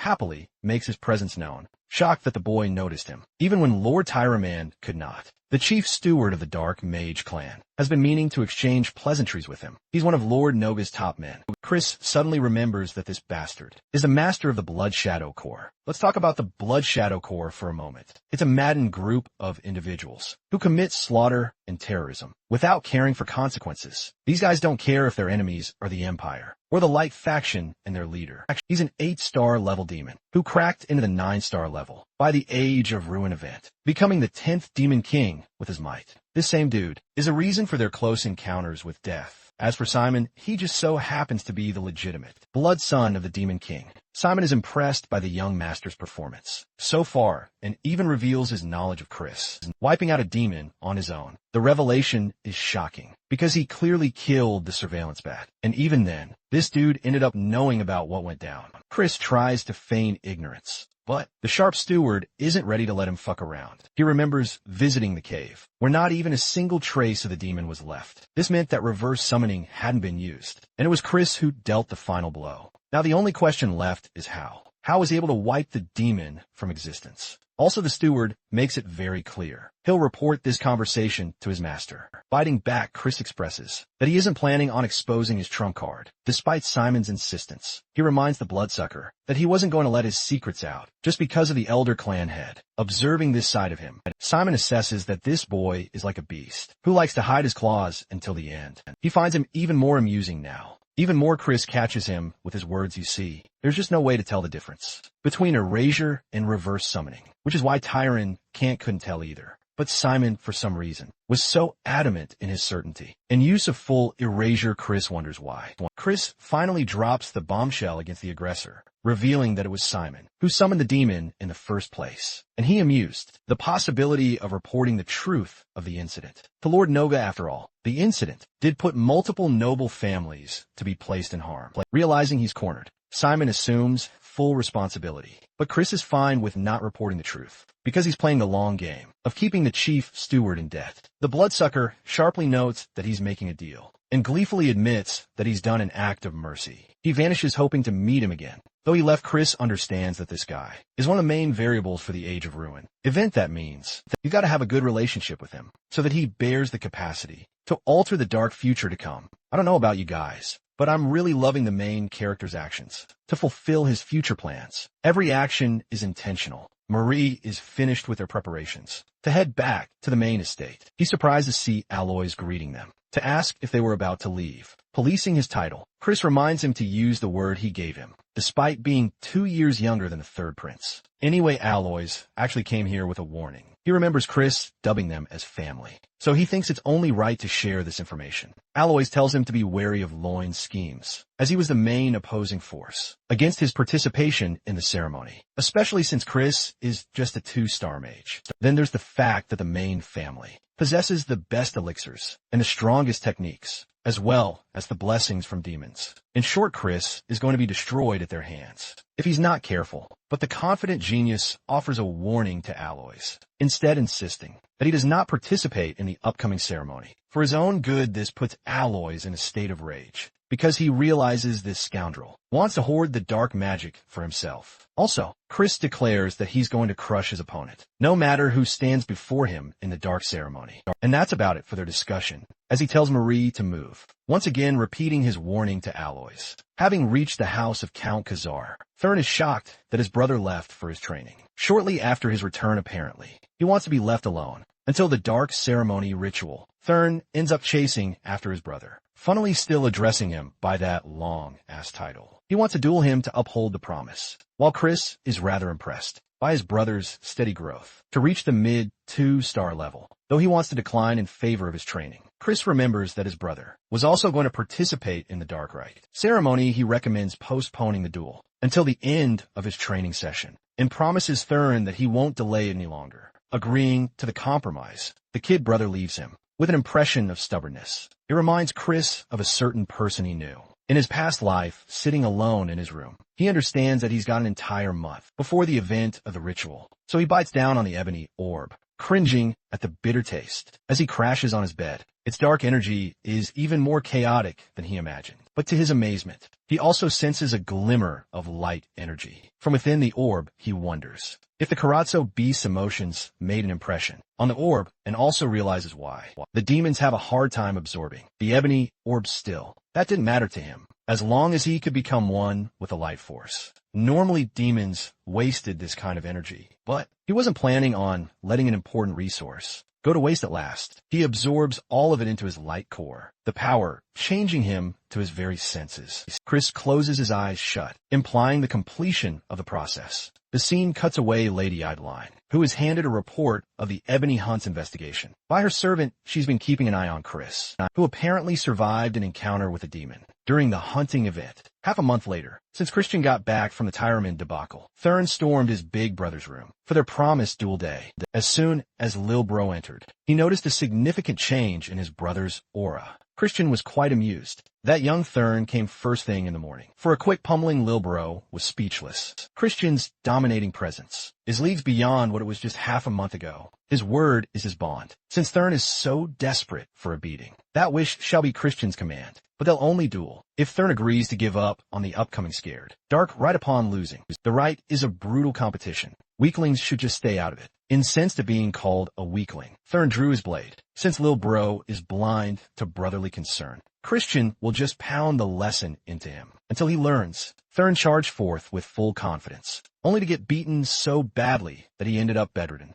According to the healers, he will need bed rest for half a month, effectively ruling out this year's rite. Christian asked his dad for some alone time with Thurin, and the Count gave them the room for some brotherly talk. Right now, Thurin is pouting like an Alliance baby dummy. Well, he's the one so desperate for a fight. He asked why a big brother would hate seeing their little brother grow. From his perspective, Christian constantly mocks and looks down on his achievements. Now he crossed the line and deliberately injured Thurin, bad enough to rule him out of the sacred dark rite. Christian could see that his little bro was about to cry at this rate, so he clarified that they were not on the same page. Here he's only being harsh to Thurin in hopes of accelerating his growth this year. Competing against him in the rite would be a foolish move. He will just lose his chance to obtain pure dark energy. Forever Christian had to be rough and decisive because of how stubborn the kid can be. But most importantly, pure dark energy doesn't even suit Thurin. He's a better fit for gray dark energy instead. Just like the power of light divides into various types, the power of dark comes in different variants too. Naturali pure.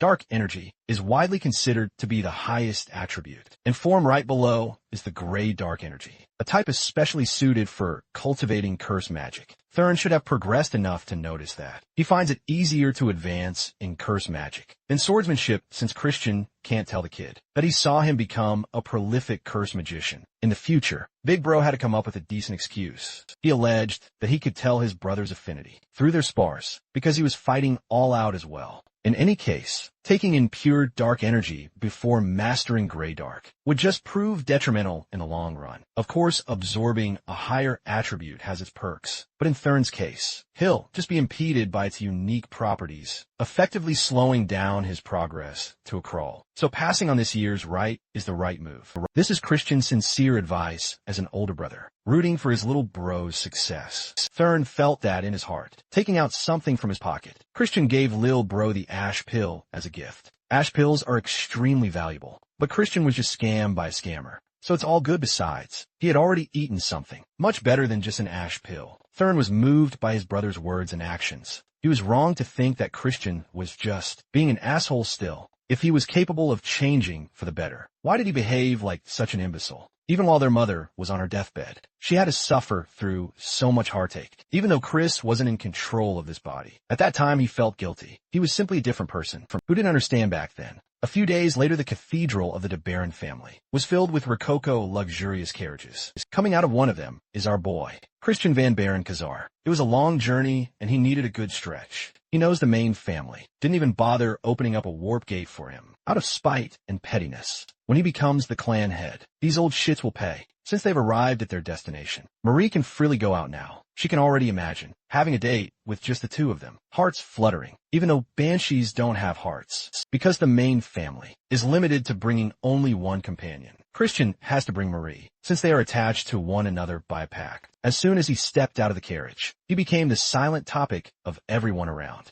Marie praised his renown, but it felt more like an insult. Every dark right candidate was taken aback when the goof-for-nothing bastard of Khazar was personally welcomed by the head butler of the family. Simon eyed him from head to toe and was pleasantly surprised at his noteworthy growth. In such a short amount of time, the vampiric servant announced that he came down here under the orders of the elder clan head himself. His old master would like to personally meet the fiend. He's been hearing about so much these days. Simon could tell that Christian was not even surprised that he was being called up, and so his first stop is the private study of the elder clan head. Standing beside the old man was Aunt Marion. The power and influence of these two cannot be understated. As soon as the old man's eyes peered into him, Christian felt a numbing suffocation. He could barely stand the pressure. He felt like an ant, being crushed under the fingers of a domineering deity. The elder clan head is deliberately exuding excess amounts of dark energy, despite knowing that a noob like Christian shouldn't be able to withstand it. But our boy here is no ordinary noob. He might tremble, but he won't fall. Gritting his teeth through the pressure, he extended a formal greeting to Duke Baron, great sovereign of the dark magic clan. When asked if he was surprised by the sudden invitation, Christian honestly answered that he expected the call. He knows that the higher-ups won't be able to ignore a new rising star on the come-up. The elder clan head liked his answer. Neither Marion nor Simon couldn't hold back singing the young man's praises. But the old head himself isn't quite convinced just yet.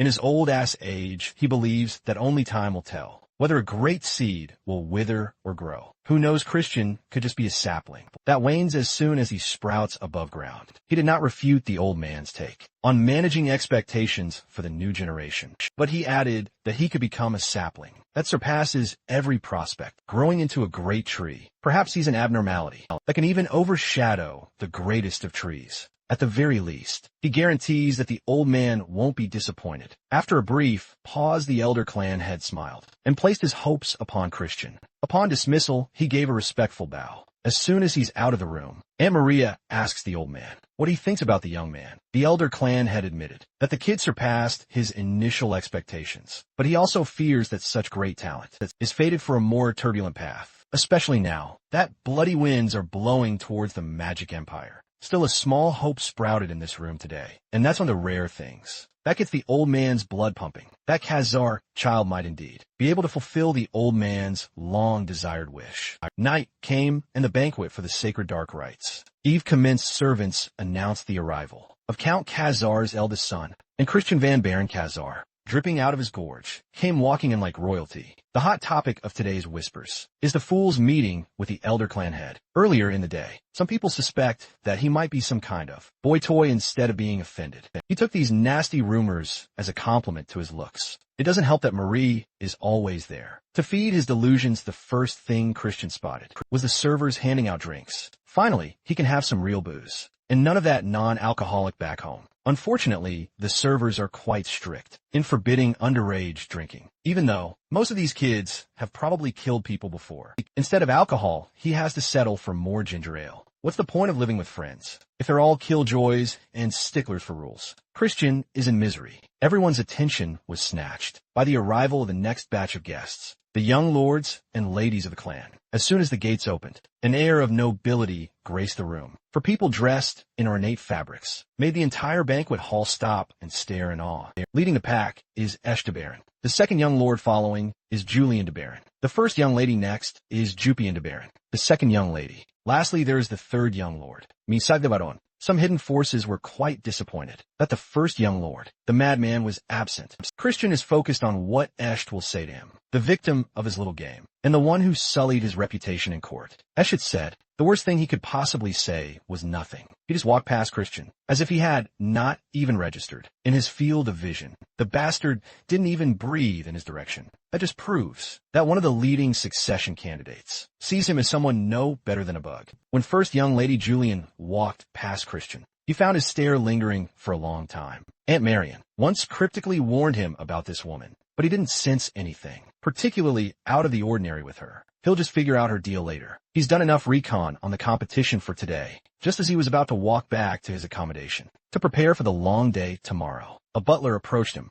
He introduced himself as first summoner, working for young Master Loin. Hearing that name soured Christian's expression. When he asked what's up, the butler had the nerve to imply that someone unworthy of participating in tomorrow's sacred dark rite snuck in. He allegedly worries that an underqualified participant might cause an unnecessary accident, 4 others sullying the name of the Great Dark Clan. It's obvious that this old far is implying that Christian is underqualified trash. When confronted, Fur did not even deny it. Standing behind him on a balcony was his young master, a curly-headed imbecile trying to elicit a reaction. Christian disapproves of this bullying method. He believes that assholes should at least step up and do the dirty work themselves. Nevertheless, he'll just give the kid a heart-to-heart tomorrow during the rite. For now, he'll go out of his way to have some fun with this daring summoner. Without drawing a weapon, he taunted Fur to show his party tricks. He calls summoning he doesn't even need to use a stick to face some dumbass like this guy. As tensions rose, people around the banquet hall started paying attention.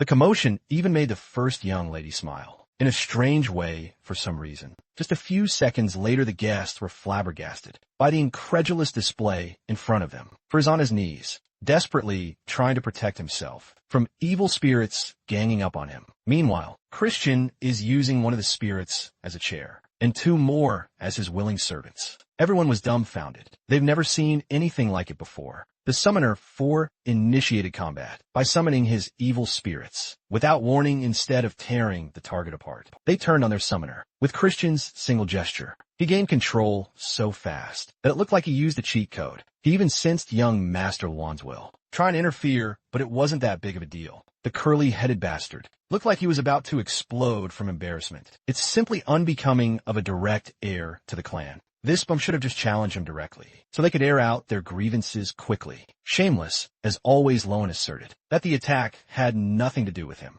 Not even a fool would believe that lie. His servant is beaten on the floor, looking to be saved by his young master. Tired of this charade, Christian packed it up and made his exit. He'll just see these bums during the sacred dark rite. He'll make sure to teach that cowardly brat some proper manners tomorrow. And so the day of the sacred dark rite has arrived. The candidates have gathered, and everyone is anxious. Well, everyone except Chris. He looks like he was forced to attend this thing, and it ruined his sleep. Among the candidates was Aloy's Tyraman. He already warned this guy not to attend, but he's quite headstrong. You can't blame him, though. It is an honor to attend the sacred dark rite. It's hard to pass up such an opportunity. Finally, the last candidate arrived. That curly-headed imbecile. Lo made his entrance while trying to, or a farm. Christian is itching to put the kid in his place. Now that everyone had assembled, a little guy named Sebastian, the vice butler in charge of the main house, greeted everyone. He will be today's guide to the sacred ground, where the rite will take place. Upon poking the floor with the butt of his staff, space crumbled,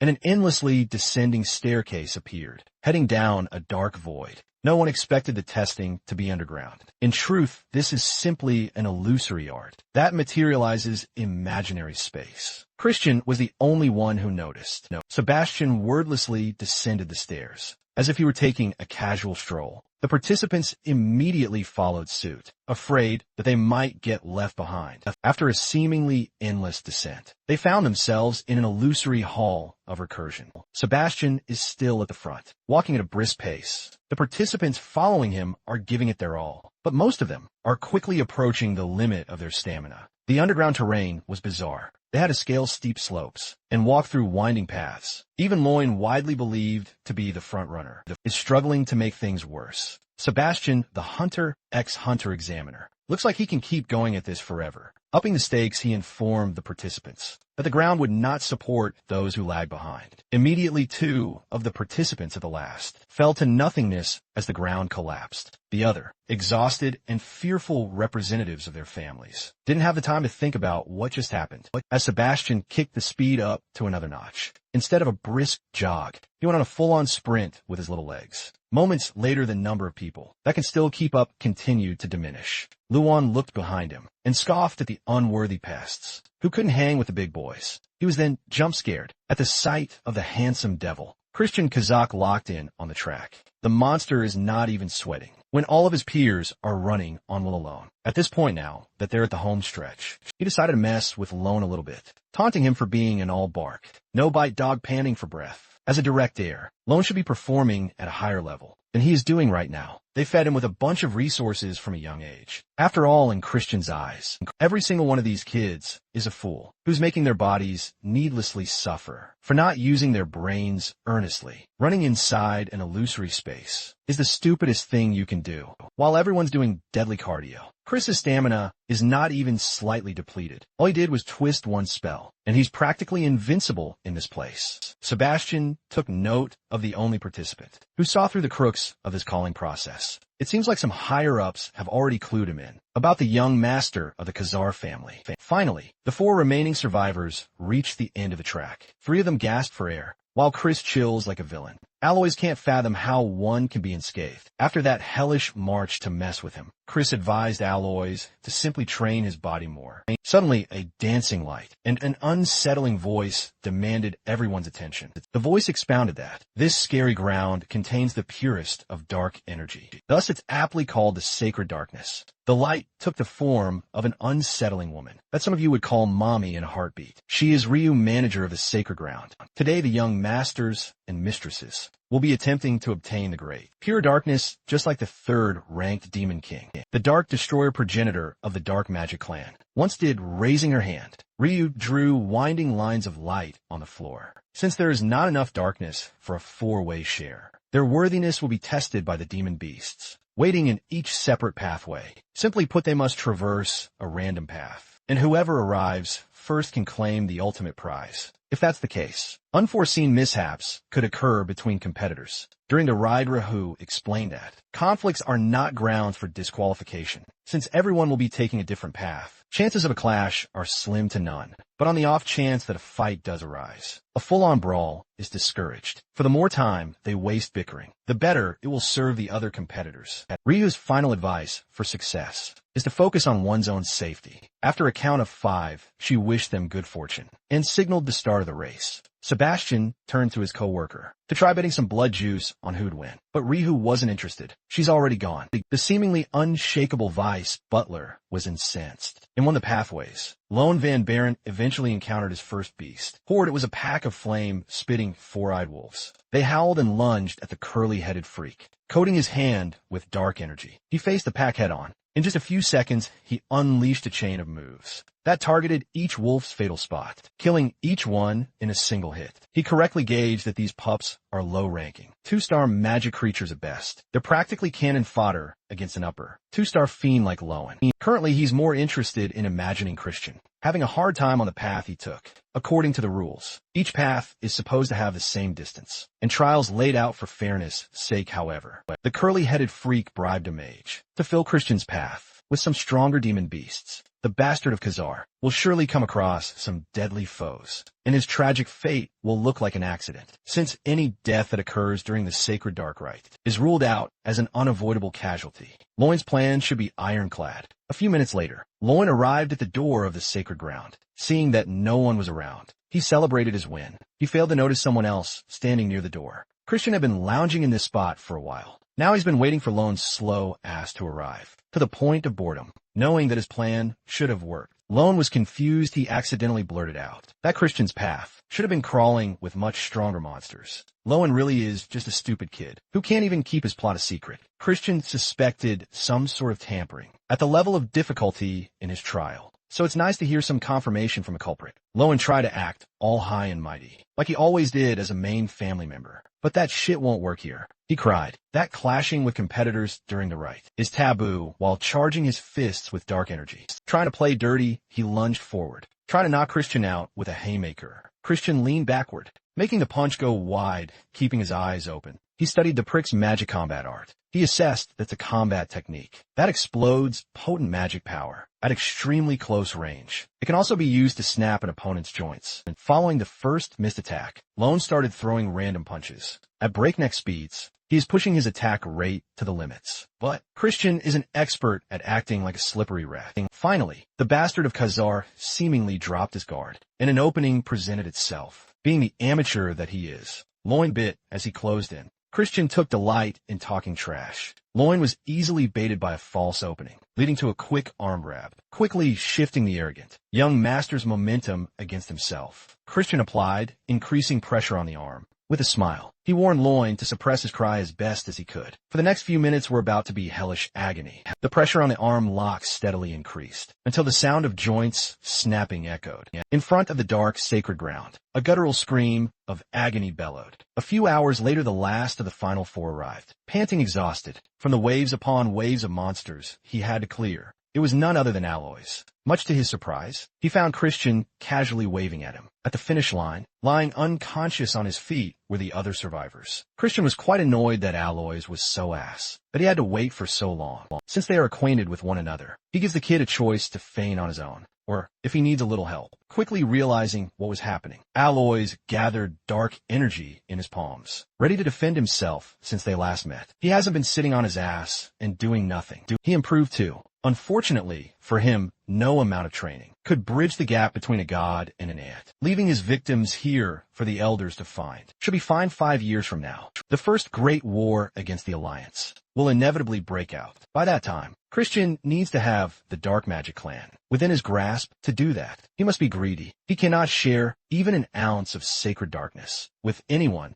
Now that the competition has been taken care of, it's time to claim the prize. It is time to take possession of the fabled sacred darkness, the power that grants a fiend. The possibility of becoming a true transcendent is right behind this door. Back in his youth, the Elder Clan head was known as a genius who absorbed 80% of the sacred darkness. He went on to become one of the strongest life forms, even in the age of demon monarchs. On the other hand, the Dark Destroyer, the progenitor of the clan, absorbed more than 90% of pure dark energy and became the Demon King. Logic dictates that absorbing 100% of this stuff should push Christian above those legends. If he can tame this globe of pure darkness, he will have the potential to exceed even the Demon Emperor. As soon as his palm touched the globe, a surge of darkness filled his veins and arteries. While he's inside the sacred ground, the higher-ups of the clan are in shambles. They just found out that every single prospect has been eliminated aside from the Khazar bastard. Even young Master Loin is beaten within an inch of his life. It's a disaster, of course.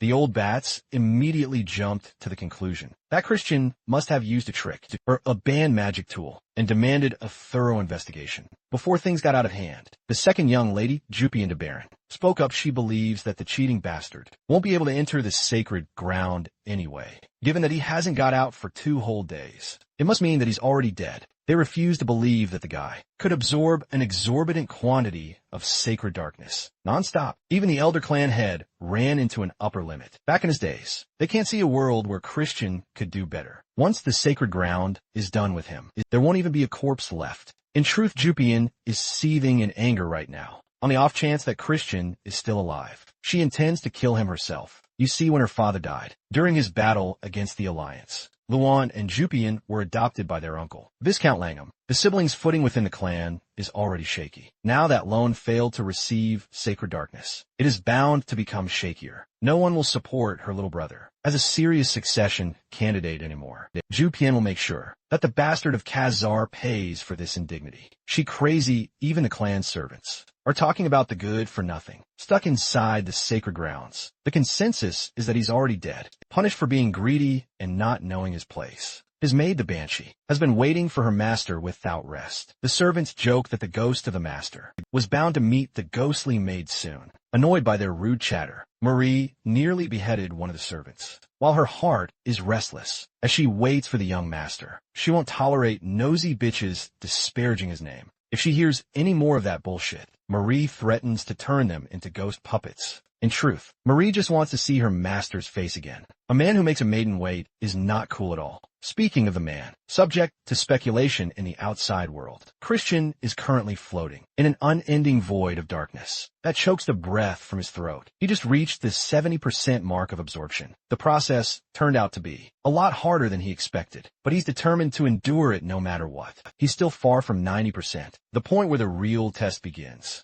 Even though he's eager, he can't take in too much power and exceed his limit, which will shatter his core. He can't die in this place without changing the course of history. He is the MC see, come to think of it, there is one thing that can help him immensely: a dragon heart. Dragons have the largest natural container of power. In his first life, he learned how to imitate the intricacies of a dragon's heart for just a few minutes. As he begins changing the structure of his heart into a mythical being's, the rate of darkness absorption dramatically increases. After a few minutes of relentless suction, he started approaching his absolute limit. It was then that a familiar voice offered some assistance. Manifesting in front of him was the first seat of Gehenna's seventh realm, the enigmatically gorgeous Mafina. Natural law suggests that a high-ranking demon should not be able to form a body in this space. But Mafina explained that the power of demons is tied to darkness. Forming a body made of pure dark poses no difficulty to her at all. It also gives her the unique power to help Christian.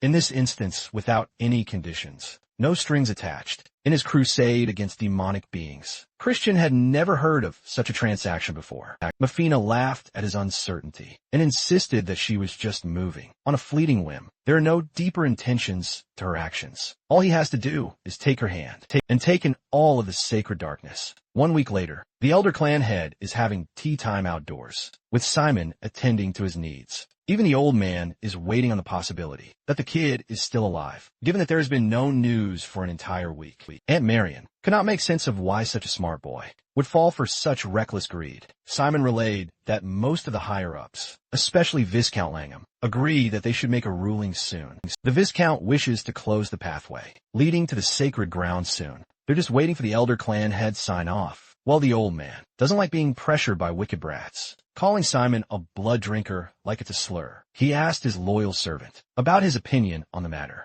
Simon honestly set the reckless child's survival odds close to zero. Still, he can't seem to shake the feeling that Christian might surprise them. He is quite an interesting young master. After all, with that assessment, the elder clan head came to the decision for a one-day extension. Using his authority, Viscount Langham shall wait for one more day before closing the gates. Aunt Marion quietly sighed in relief. Within the next 24 hours, we'll see if our boy can break the first Demon King's record, or not. Mafina urges Christian to grab her hand before everything slips away, but he turns her down without hesitation. She finds him ridiculous while thinking he should already know that humans aren't allowed to carry more than a tiny fraction of this power. Yet Christian, with a determination in his eyes, reminds her she seems to be missing something important. They're standing in a world where concepts shape reality. She stares at him, unable to believe it, and wonders if this is demonization. It is, after all, the forbidden pinnacle of the mystic magic clan's arts, where a mortal becomes a demon for a brief moment, to unleash terrifying strength, a technique as deadly for the user as it is powerful. Lena had once perished under the weight of it. Her life shattered the moment she cast that spell. But Christian considers another angle, that if he removes the parts of the spell that amplify dark energy, can't he shape this world into a vessel while capturing the power without paying the usual price? Step by step, it begins to work. Using this container, he pushes beyond 90%, pulling every thread of the sacred darkness into himself. Mafina's eyes widen, unable to accept what she sees. A black crescent forming a mere human, no more than an insect in this vast world, leaving his fragile body behind. She can only wonder who he truly is. Beneath that human skin, Christian looks toward the demon and remarks, while reminding it with quiet confidence, that he is a genius. The demon might keep rotting here for eternity, but he plans to leave as he steps away. Mafina calls out, while promising they will meet again in another time. But Christian only finds her words annoying, while echoing in the air like an unwelcome promise. The demon begins to laugh, a harsh, wild, grating sound, and Christian thinks to himself that he must look insane if they expect him to come back to this place willingly. The demon's laughter is harsh in the emptiness, and Christian moves on while brushing off the sound. While leaving, he starts wondering how long he has been here. By his guess, it has been around a week, and the main family must be in chaos by now. Unable to find him, a small smirk creeps onto his face as he thinks of something amusing, while deciding that it's the perfect moment to pull a little prank with that. He takes off his mask while stepping out of the realm. Soon he arrives before Lord Viscount Macfield. At his side, they inform the young master that Christian has returned, and people around them react instantly, shocked that the brat has survived. Viscount Langham, the acting head of the dark magic clan, demands the details, his voice low but commanding. It is explained that Christian barely survived, while clinging to life by a thin thread. Now deeply exhausted, the healer, while sensing pure dark energy within him, reports that the energy is in chaos, while swirling violently without order.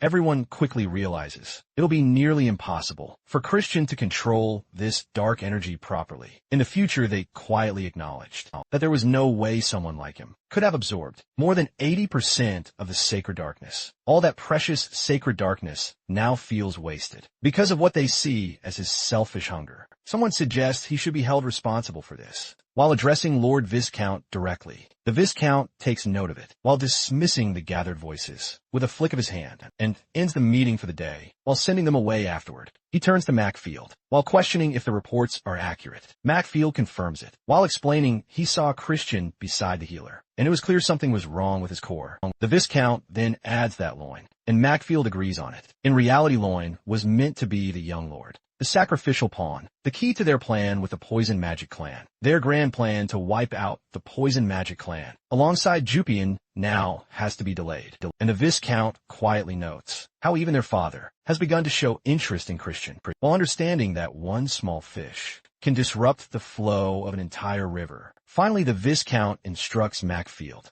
to bring Christian down to the Darkness Hall. The next day with that, he deadpants that he will announce Christian's upcoming disposal before all the vassals tomorrow. Next day, Christian is standing there in the palace, hands in his pockets, while thinking how hard they're trying to toss him aside. He glances around at everyone gathered, while noting how they've pulled in all these important faces, clearly ready to put on a show. The Lord Viscount brings up the topic, while asking Christian if he even knows what wrongs he pulled during the sacred dark rite. Christian nods, not bothered at all, and the Viscount pushes him to spell it out. Christian shrugs while explaining that his peers can't live up to their dark magic clan bloodline, so honestly, he should have hit them even harder, but didn't get the chance. Someone in the room chimes in, while asking if those peers can still walk. The Viscount waves them off, while focusing back on Christian. He points out that Christian's real mess up is using up the dark magic clan's precious resource, without delivering the results they expected. Christian tilts his head, while asking what kind of results they mean exactly. The Viscount says flatly they expected a purity of at least 70%.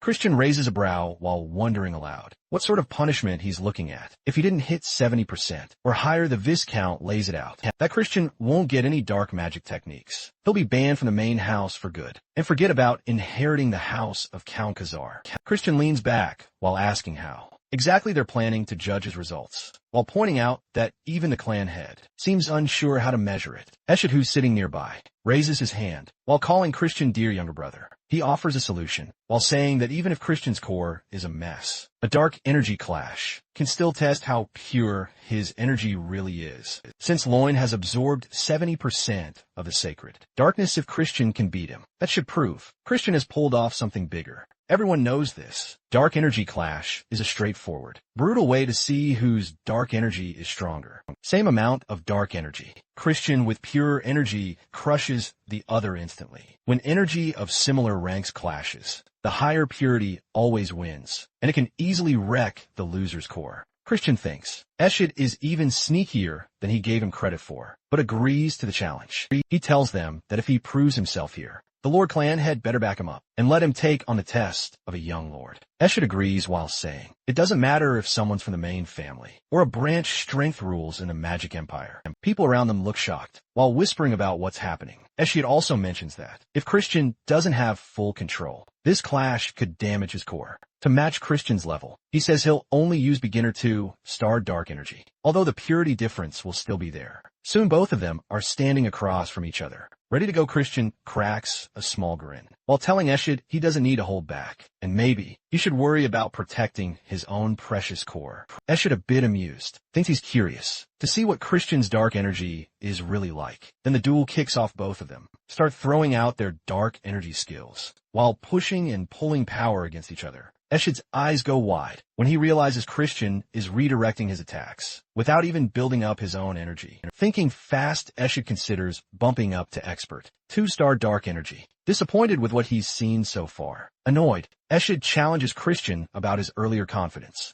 while wondering if this is all he's got. A man near Eshid warns him that using 4-star dark energy could destroy Christian's core, but Christian keeps pressing with sharp control while throwing out his dark energy moves. While Esht tries to keep up, as Christian casually warns Esht again, while telling him to be careful, since losing control now could break his own core. Suddenly blood starts dripping from Esht's mouth as Christian strikes land, and Christian asks if that wasn't enough for him, while thinking he meant to break Esht's core completely. But out of nowhere, Esht concedes, while admitting that Christian's dark energy has hit at least 90% purity. The Lord Viscount can't hide his shock at hearing 90%, the words hanging in the air heavy. Christian, while standing there with calm confidence, points out that now he's got the right to be a young lord too, right? The Lord Viscount goes quiet while looking tense. Already deep in thought, Viscount Langa mentions, just like he promised, that Christian gets the chance to take the test of the young lord. However, no branch family member has ever taken this test before.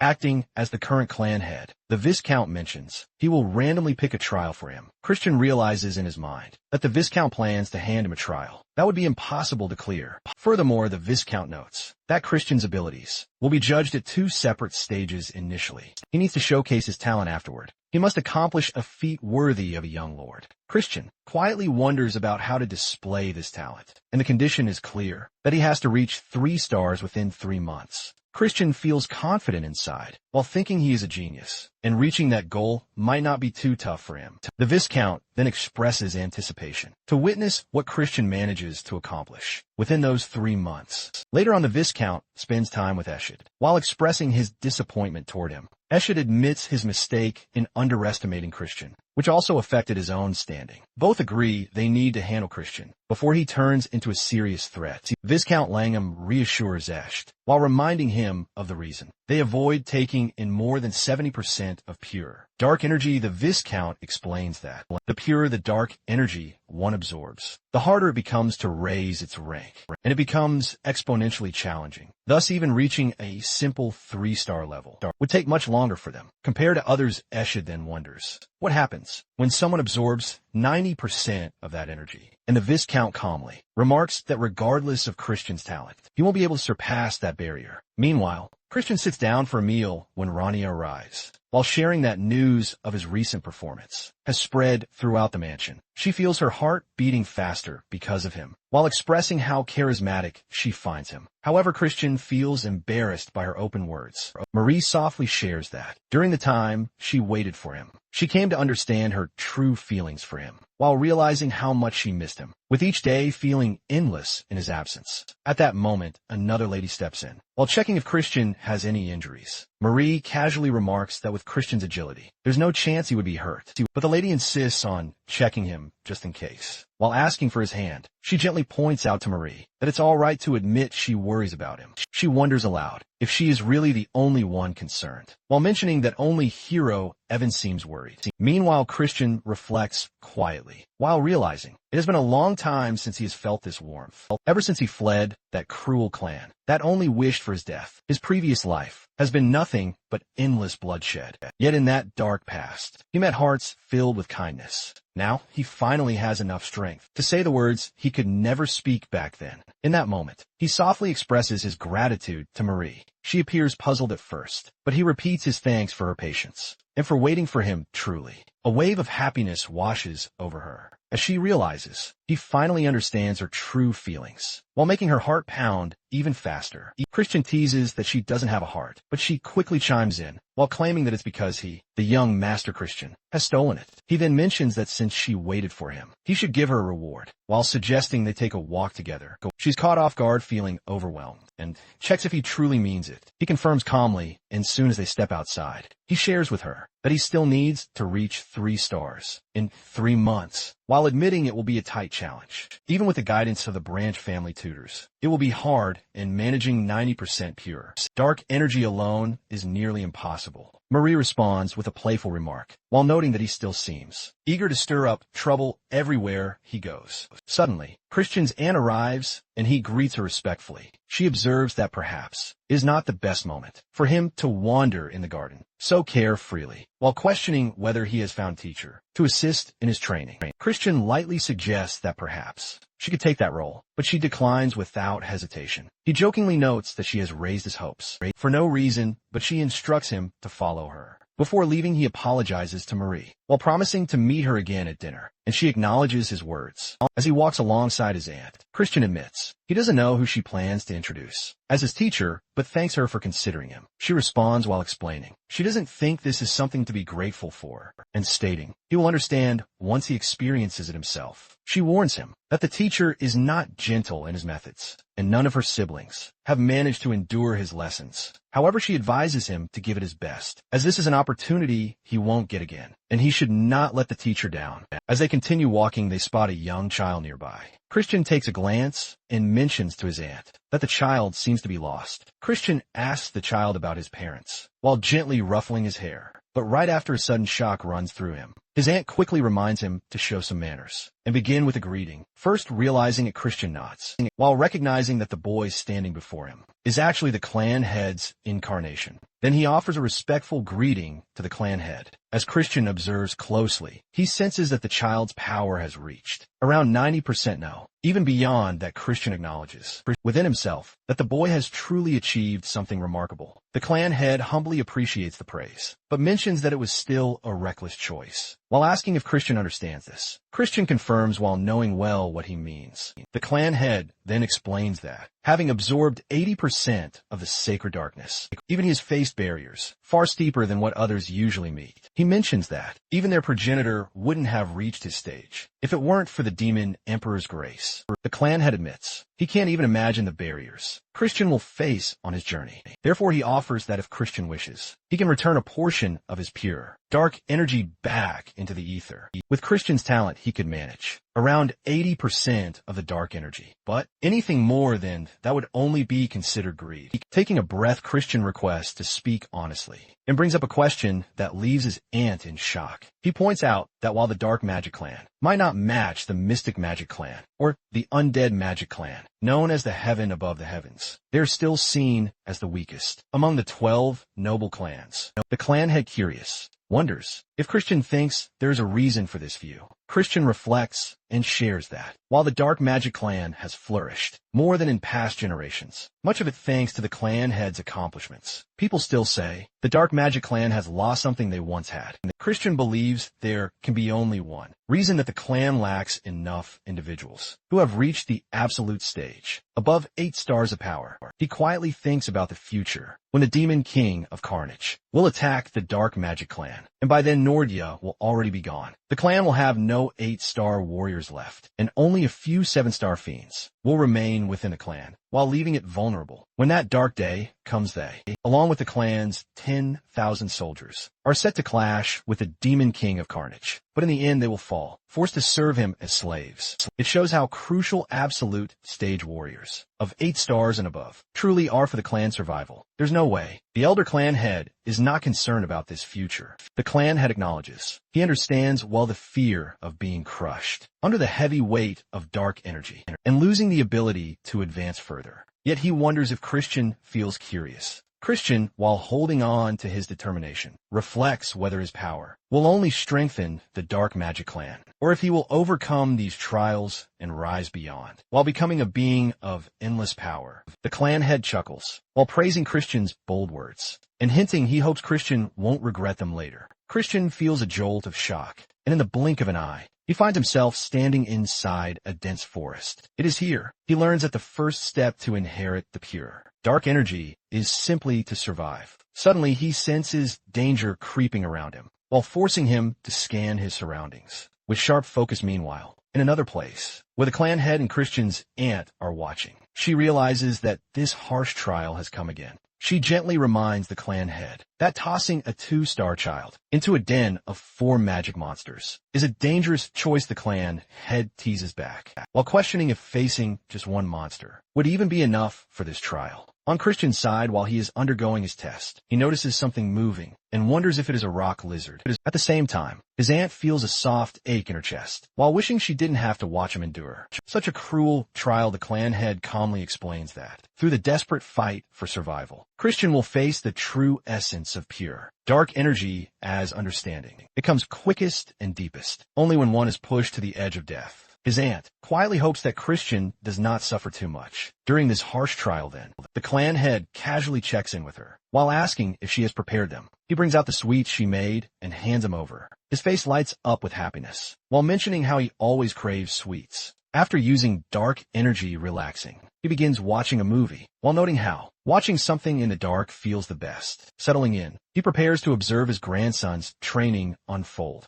Meanwhile, back in the forest, Christian faces off against the monsters, while noticing that standing before him are not only a rock lizard, but also a twin-headed bear. While pushing him into the thick of the survival trial, Christian starts to feel annoyed, while realizing that just taking a single hit here could shatter his bones as he keeps moving. The rock lizard suddenly spits out a stream of poison. The sight of the venom surprises him, while making him fully aware that even one slip up in this place could easily end his life. Yet he reminds himself that in the end, this is still just a training assignment. There's no way the clan head would hand him a challenge like this without a way to solve it. The clan head acknowledges his unspoken question, while letting him know there is no clear solution to the situation he is facing now. Christian processes this, while questioning if the clan head wants him to find the answer himself, while trying to overcome a monster far stronger than him. However, Marion softly clarifies that it isn't about finding an answer. The clan head simply wants to watch Christian get knocked around and tossed aside, while testing how he will handle the pain. Christian lets out a small breath. While coming to terms with it, he decides that something like this will just be another small challenge for him to clear. During the clash with the rock lizard and the bear, Christian notices the insane pace and force they hold. Yet he figures there must be a method to tackle them. Soon the bears start moving in his direction. Meanwhile, at the other side, where the clan head and Marion stand, and the clan head comments that Christian surely carries some talent, while noting how his moves appear unlike the others. Marion nods while agreeing, but pointing out that he's still just a kid. Back in the fight, Christian manages to slam the bear to the ground, while standing firmly on top of it. Watching this, the clan head and his aunt freeze in surprise. The clan head questions him, curious about how he managed to pin the beast down. Christian explains that this bear holds massive, brute strength and solid defense, and although he tried attacking it head-on, its swiftness and low resistance to magic turn out to be its weak spots. He mentions that he grabbed the chance the moment it appeared, while injecting dark magic into its heart. In that instant at this point, Esh glances at the clan head, while wondering if it might be Dark Death, a move the master often uses. Soon after, Christian faces off against the rock lizard, while realizing there's still one more left to deal with. The lizard comes charging, but Christian lands a sharp blow at it. The creature keeps spitting poison in his direction, and Christian quickly understands that this rock lizard holds 3 stone hearts. Unless all 3 are stopped at the same time, it will continue to revive. Thinking fast, he wonders if it's time to switch to another method. Afterward, he moves toward the lizard, while aiming to strike its heart. He shatters it without much effort. Seeing this, Eshid finds it impressive, while realizing it's a form of dark death, and he turns to the clan head to check if that's true. The clan head, unable to get a clear view, tells him to step aside next. He glances at Marion while asking if she's the one who taught Christian this. She denies it calmly. The clan head remarks that it's not something that can just be picked up easily. Anyway, Ash then mentions that with this, there seems to be no reason to even study dark magic anymore. However, the clan head cuts him off, while saying that it's enough for now, since the task is done soon. Christian arrives where the clan head sits. The head remarks that Christian's performance has gone beyond what he expected, and that he has done well. Christian, while catching his breath, shares that it turned out to be a great lesson, and thanks to the master, he managed to understand how to apply dark magic by himself. The clan head, while narrowing his eyes, warns him not to get overconfident, and then mentions it's time to begin the proper training in dark magic. He gestures for the other 2 to step out. They get the hint and quietly leave the room, while leaving Christian and the clan head alone. Before the first magic lesson begins, the clan head turns to him, while asking what he thinks magic truly is. Christian responds, while thinking it's about taking control of the enemy, using perfect darkness. The clan head then questions him about what perfect darkness actually means, and at that moment, Christian finds himself unable to give an answer. The clan head, while observing him, quietly motions for him to pay close attention. He mentions that unlocking the seal is where all darkness lies hidden, and he must keep moving forward step after step. As Christian listens, the clan head mentions that once he descends the deep stairs, 12 abysses will be waiting for him below. After a pause, the clan head begins chanting a spell, while calling upon the crow, who seeks wisdom to accept and honor it, and to swallow its master in darkness. As he finishes the chant, he pushes his hand forward while shaping the spell, while causing dark energy to form in front of him. Christian watches, stunned as flickers of black light flash around him. In that instant, he feels a sharp sensation across his neck, while realizing that something definitely slices through it. His body remains unharmed, but the feeling remains vivid. The clan head, in a calm tone, explains that it is a conceptual blade that only cuts what it desires to cut, while describing it as the fierce energy known as the black sword formed by dark magic. He mentions that he will give Christian a month to train, while telling him to refine the black sword he has just demonstrated with those words. The clan head turns and walks away, while leaving Christian standing there surprised. Christian begins his training and later feels drained, so he slips off his shirt. Glancing at himself, he notices he should put on some weight. Afterward, he drops to the floor, while wondering if he should just train one more time. Soon he starts using his dark energy skills again, while practicing with focus. However, he realizes once more that it's not going to be simple. No matter how many times he manages to summon, it's tough to keep it steady for over 10 seconds. Besides, it feels nothing like the clan head's darkness, which is much stronger and feels like complete darkness. Yet he thinks that if he keeps going, the 12 abysses waiting ahead must hold him hidden, not somewhere. Afterward, he begins chanting the spell. Meanwhile, on the other side, the clan head arrives with Marion. They step down the stairs while thinking that by now, Christian must have figured out his level. After failing to mock cut so many times, the clan head asks Marion if she's truly worried, and she responds that if there's no other, quicker method, they both already know there are only 2 months left until the young lord exam. The clan head notes that even so, quick progress is impossible. With the purity of dark magic within Christian, forcing him will only lead him to hit a big wall. So it's better to build a steady base first, instead of stressing over the exam.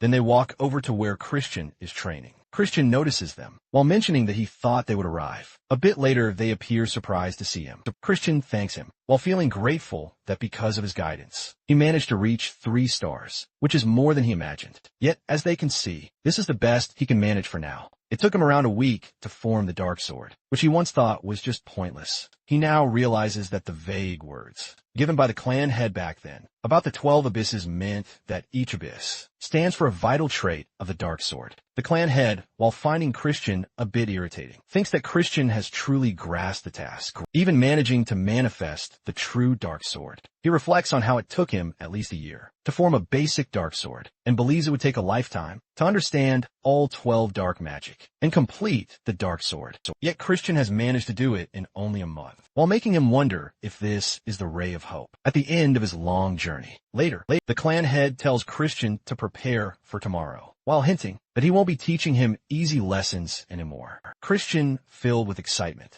trusts him completely ready for what's coming next. Christian thinks that, since he's managed to get past one barrier, maybe it's a good moment to reward himself. He heads over to the area stocked with liquor, while feeling pleased as he spots the neatly lined bottles, picking up one that looks especially classy. He thinks about how he's now holding expensive booze he once couldn't even dare to imagine tasting. He plans to enjoy it quietly, while Marie isn't around to notice. But right when he lifts it, a woman steps in and remarks about him drinking during the day, while noting that he really hasn't changed. He can't recognize who she is at first, only noticing she carries the aura of a 3-star rank magician judging by her eye color. He senses she's not from the dark magician lineage. He wonders if she's someone who knows him. She grows irritated at how he fails to recognize her, while finding him troublesome. Without warning, she shoves him to the ground nearby. Her guard urges her to stop, while saying there's no need to bother herself with someone. Like him, Christian ends up sitting on the ground, while feeling the sting of the moment. Soon after, a man comes hurrying over. Christian questions why the stranger is acting so harshly. The man then explains that the woman is young lady Marissa from the ultimate poison dark magic family.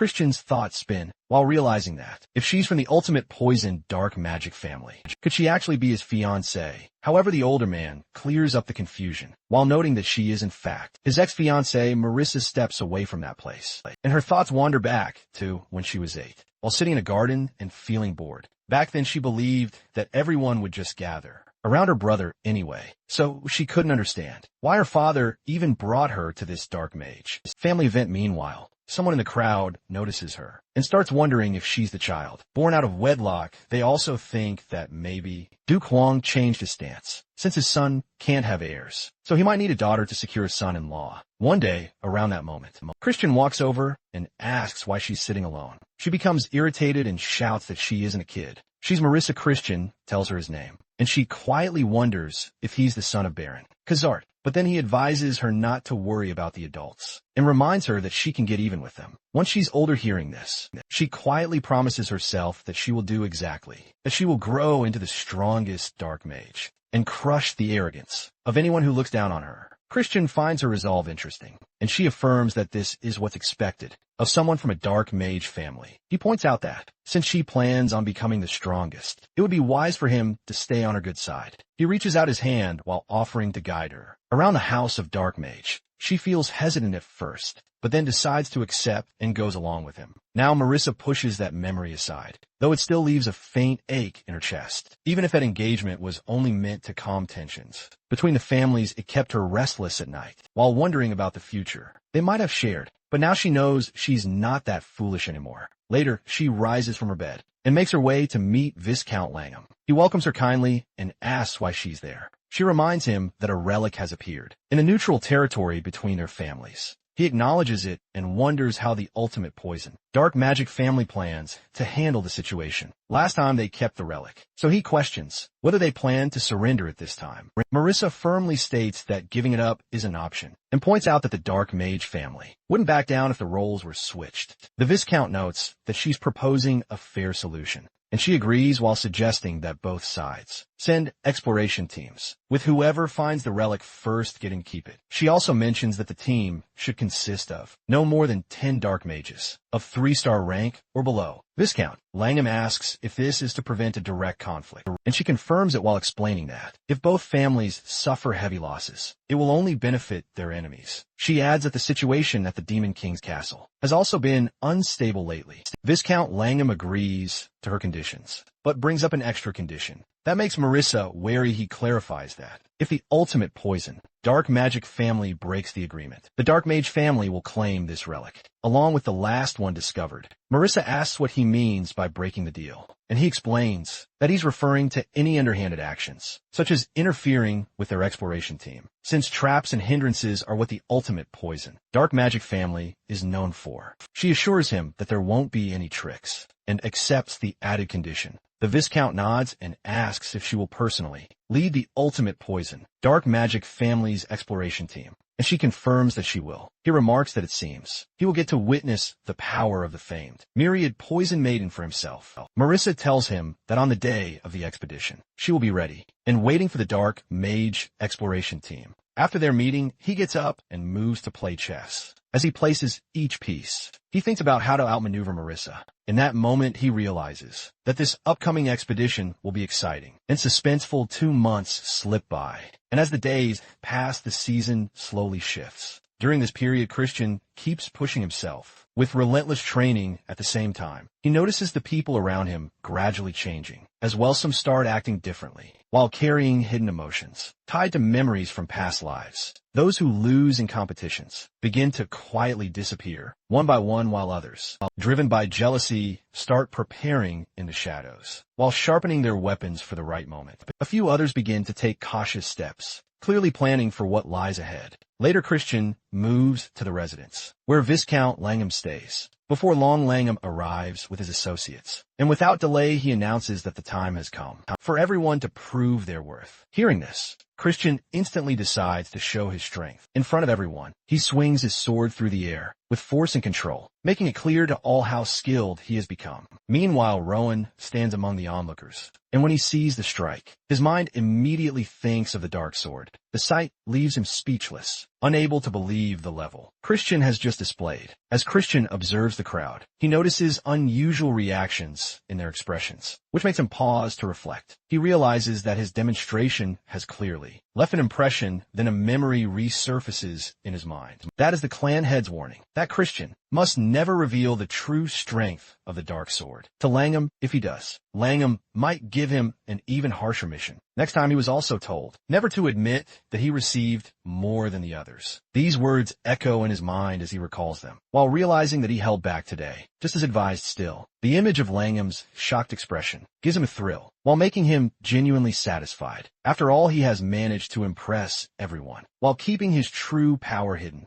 Soon Viscount Langham, while observing the scene, makes a decision with a firm look. He acknowledges Christian's skill and announces the next phase. A second test, he explains, that agents will soon be sent to retrieve a relic that has appeared in the neutral zone. Since the ultimate poison, dark magic family, is also involved, he states that if Christian contributes successfully, he will formally acknowledge him as a rightful heir. Hearing this, Christian begins to think. The mission sounds simpler than he expected. He starts believing that these tasks are easy enough for him to handle alone. However, as soon as this thought forms, Langham cuts it off by instructing Christian to join Princess Juvia's unit for the mission instead. The moment these words are spoken, shock ripples through everyone present in the castle. Langham adds that this mission was initially meant for Rowan, while making it an even greater honor for Christian. Christian is caught off guard by this, but quickly regains his composure and accepts the order without hesitation. Afterward, he leaves the hall escorted by guards. Meanwhile, Rowan turns to his father, while expressing concern that Christian might mess up. Again, like before, his father calmly responds, while assuring him that there's no need to worry, and everything will unfold as planned. He tells Rowan to be ready when his own moment arrives. Although Rowan listens, something in his father's calm tone leaves him feeling uneasy. The next morning, Christian heads out, lost in thought as he walks. Doubts begin to take root, making him feel that Langham might have assigned him a mission that could cost him his life. The fear lingers in his mind, and he keeps turning the task over in his head, unable to shake off the discomfort. Then Langham's earlier words return to him, that this mission was originally intended for Rowan. This thought makes Christian wonder what truly happened in history. He knows that Rowan was supposed to be the heir during this period, not him. Yet he realizes he's heard nothing about Rowan during the time of the Great War. This realization troubles him deeply. As he continues walking, his dog suddenly speaks up, while teasingly asking if he wants to know the truth, while insisting Christian keep petting him. To hear the story, feeling both frustrated and curious, Christian agrees, unable to hide his need for answers. The dog begins to reveal the story of the Devil's Relic, incident a hidden conflict between the Dark Mage House and the ultimate poison dark magic family that was never made public.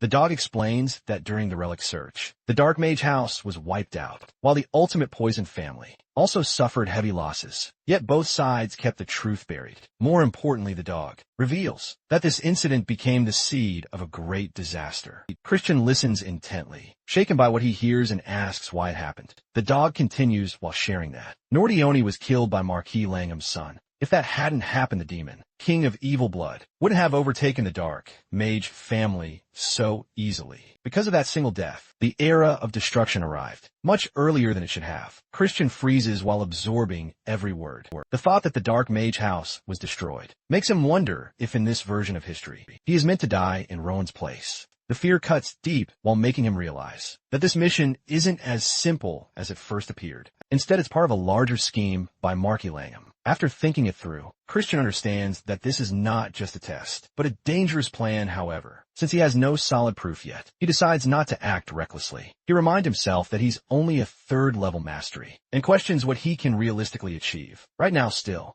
he chooses to stay cautious and decides to head outside first. At that moment, he clears his mind and steps forward. Just as he begins to leave, someone calls out while telling him to stop and asking where he's going. Christian halts and looks back, spotting a boy standing there with an angry expression. The boy speaks, sharply filled with irritation. Christian calmly meets his gaze and responds without emotion, while questioning if it really matters. Where he's headed, the boy steps closer, while mentioning that he's heard about Christian joining the expedition. Although he has no desire to join himself, he wants to ensure Christian handles the mission well, the one originally meant for Rowan. It's clear the boy is trying to provoke him, yet Christian remains steady and collected. He replies, while asking if the boy simply wants him to do nothing. He adds that Langham gave him the task because he didn't believe Rowan could handle it properly. Those words hit hard, and the boy's anger explodes. Without thinking, he charges at Christian, while swinging his sword with all his frustration. The blade cuts through the air swiftly, but Christian doesn't panic. He dodges smoothly while avoiding the attack with ease. The boy freezes in disbelief, unable to comprehend how Christian evaded so effortlessly. Christian glances at him calmly, while stating that they've exchanged enough greetings. He points out that they clearly don't enjoy each other's company, and assures him that he won't appear again until the exploration begins.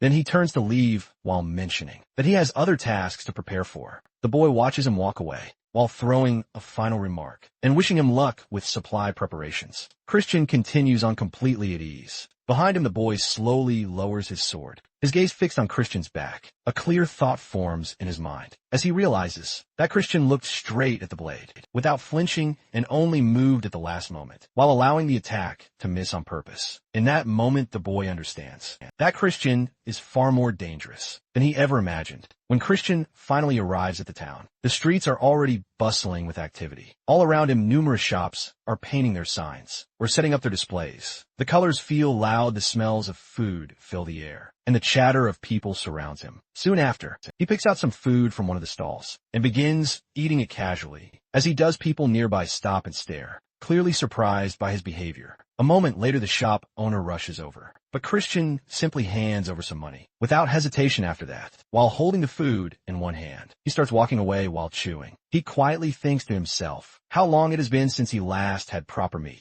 With a relaxed expression, he admits that if he could, he would spend the rest of his life simply eating and playing. Meanwhile, as he continues walking, he remembers that a certain person's shop should be nearby. Still munching, he suddenly senses something behind him. His instincts kick in, and he wonders if it would be better to try and shake off whoever is following him first. He sighs to himself while thinking how annoying it is, especially since the ones following him seem like underlings sent by Mark William. However, before he can act, someone suddenly covers his mouth from behind. His eyes widen as shock floods his mind, unable to grasp what is happening. A girl appears and pulls him into a side alley, her hand still covering his mouth, while trying to keep him silent. He turns his head and tries to catch a glimpse of her face, unsure of who she is or what she wants. She finally lets go and informs him that someone had been tailing him, but her subordinates have taken care of it, so he can rest easy now, still caught off guard. Christian raises his voice slightly, while questioning how anyone is supposed to stay calm after being dragged away with a hand over their mouth. He then demands to know who she is.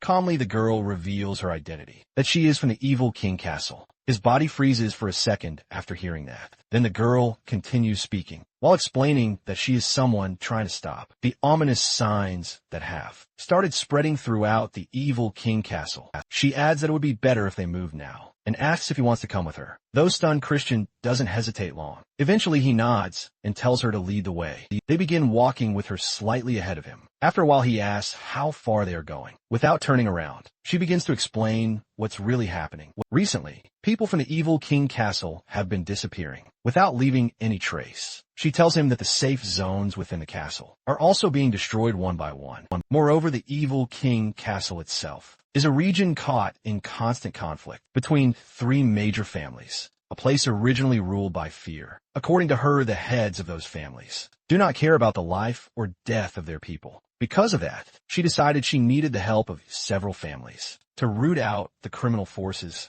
causing chaos. Still, she admits that she cannot ask for help without giving something in return. She then promises to offer information, something that could help calm the storm, threatening to fall upon the Dark Mage family. As he listens, Christian finds himself completely stunned. Then the girl drops an even heavier truth. She reveals that Marquis Langham is secretly working with a high-ranking figure from the ultimate poison dark magic family. Their shared goal is to eliminate Marissa, the daughter of that same dark magic family. Hearing that, Christian feels another wave of shock. He can't understand why both his people and Marissa are being targeted. When he questions her motive, the girl explains further. She tells him that if these events cause the 27 forces to lose their balance, the ringleaders within the evil King Castle will become more aggressive. Eventually, this chaos could disrupt the balance among the 12 dark mage families. In the worst case, it could lead to a far greater tragedy. So she warns him to prepare well for the upcoming relic exploration. Furthermore, she expresses hope that he will safely become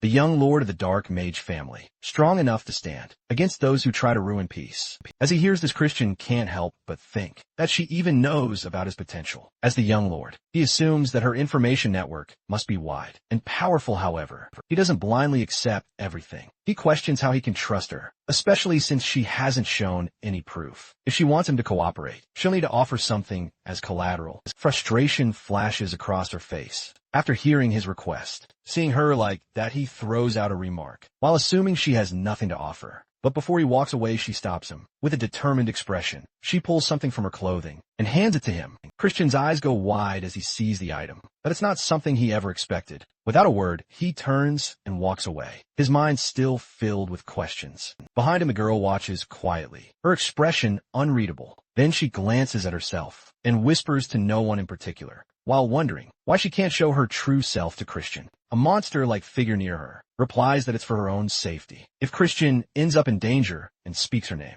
things could get far worse. She hears this and softly agrees, while accepting the truth. The monster nods and tells her that for now, they should just wait and see. He calls her by name Adrian. She gives a small nod and quietly responds. Meanwhile, Christian walks farther away. While holding the card that Adrian gave him, a small smile appears on his face. He thinks about how lucky he is to have received it, exactly when he needed it. As he continues, he examines the card closely. It's from the Dark Auction House, a hidden marketplace where smuggled relics and rare animals are sold. These access cards, he knows, are only given to verified nobles or the rich. As he approaches the building, memories rise in the past. None of the warriors had cards, and getting inside had always been a problem. Then suddenly, he notices the name Leah de Balfman. It's a name he has never heard before. His thoughts suddenly returned to what Adrian told him earlier about Marquise Langham's secret connection to the ultimate poison, dark magic family. Her words keep repeating in his mind. Still, he reminds himself that he can't confirm her identity. Yet it's too early to put complete trust in her. Therefore, he decides it's best to be cautious and prepare himself properly. Once he arrives at the auction building,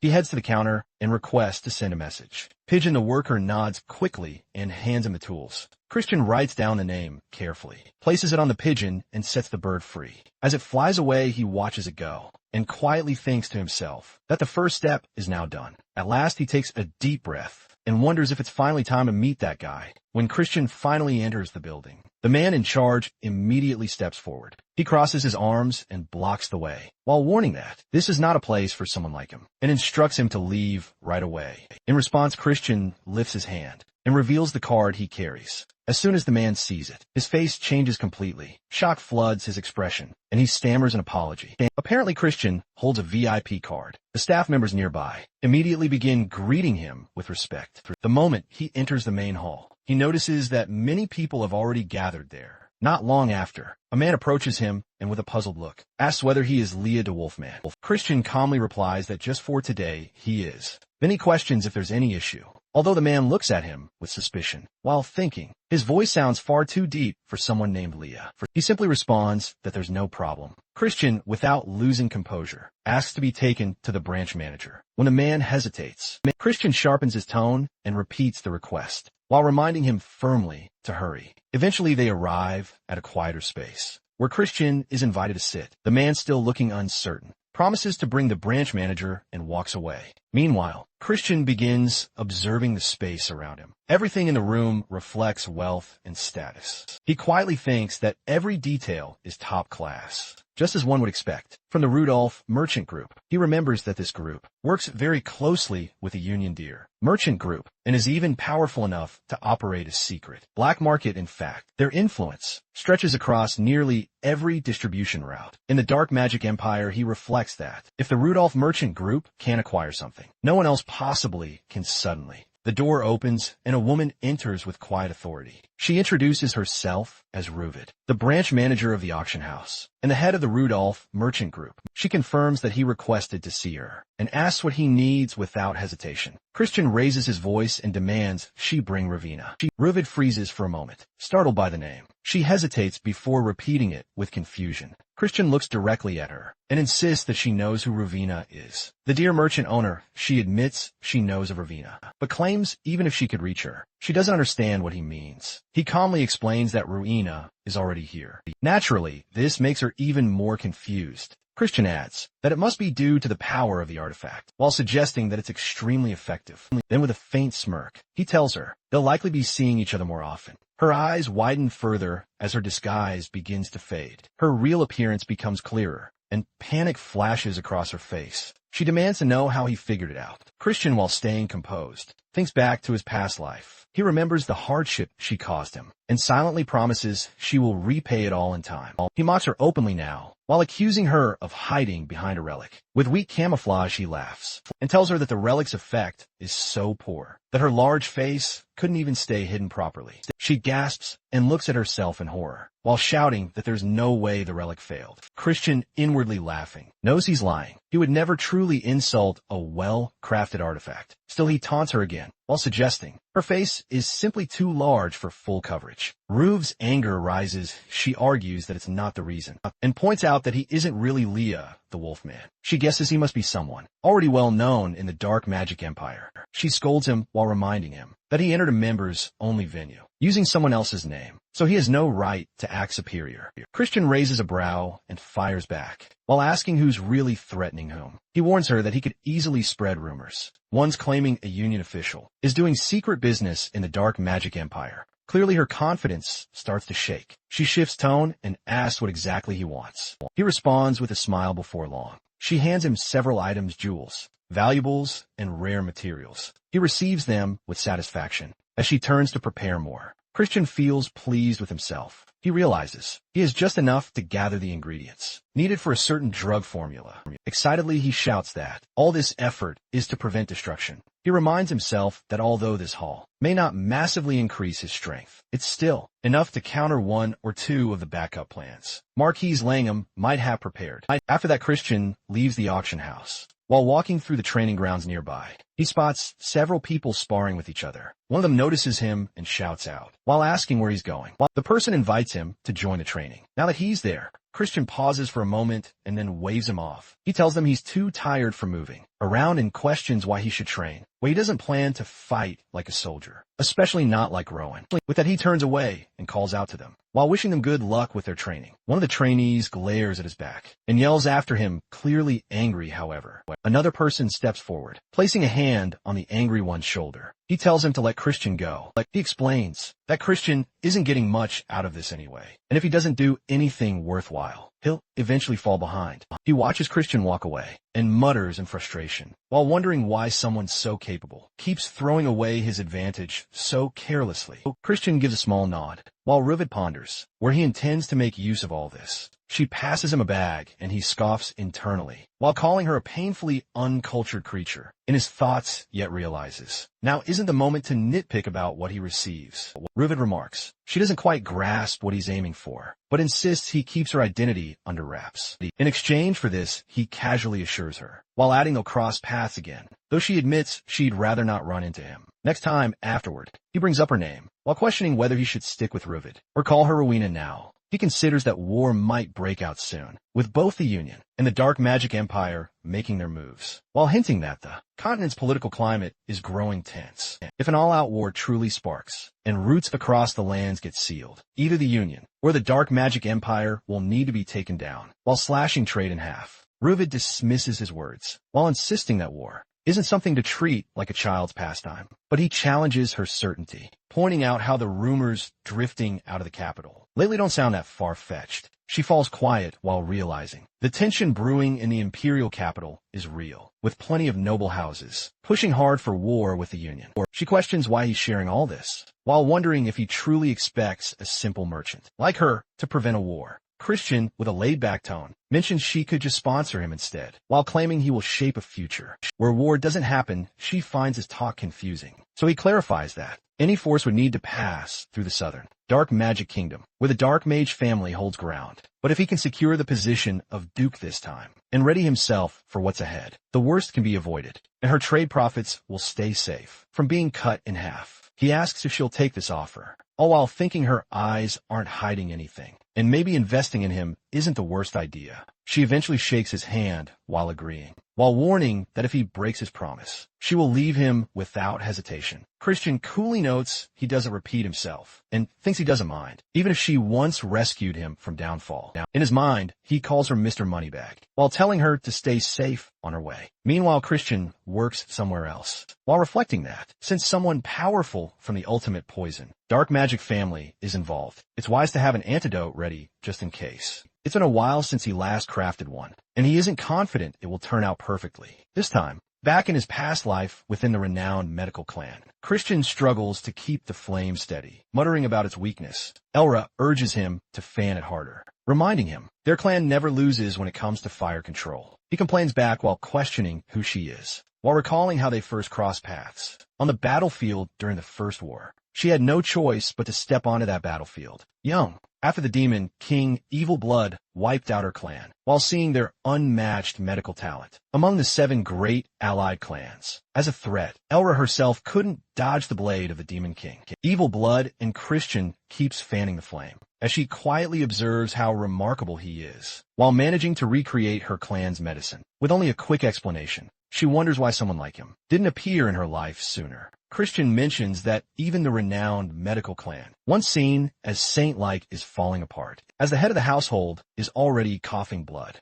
He knows the only reason he's alive, after taking a blow from the Demon King, Evil Blood, is due to her medicine. As Elra coughs, she forces herself up, while stating she can't lie down, when countless people are still in pain. In this chaotic world, while finding it tragic that the renowned medical clan's line is coming to an end, Christian tells her to leave the past behind and focus on recovering. She then grabs a book from the table and shows it to him while explaining. It contains the surviving secret techniques of the renowned medical clan, asking him to accept it. She keeps coughing and he urges her to rest, but she suddenly grips his hand whole, asking him to save those in pain for her, so she can leave this world without regrets. She gives him the book, and he softly asks if he can call her master now. He thinks it feels strange to call someone master, who can't even act like one, yet realizes she made the right choice in him. From that day, Christian becomes the 27th head of the renowned medical clan, even if only part of the book remains, and cannot fully capture the clan's ideals and secrets. He steps onto the battlefield to keep his promise, eventually earning the title of the Saint. On the battlefield, now in the present, Christian quietly whispers to his master,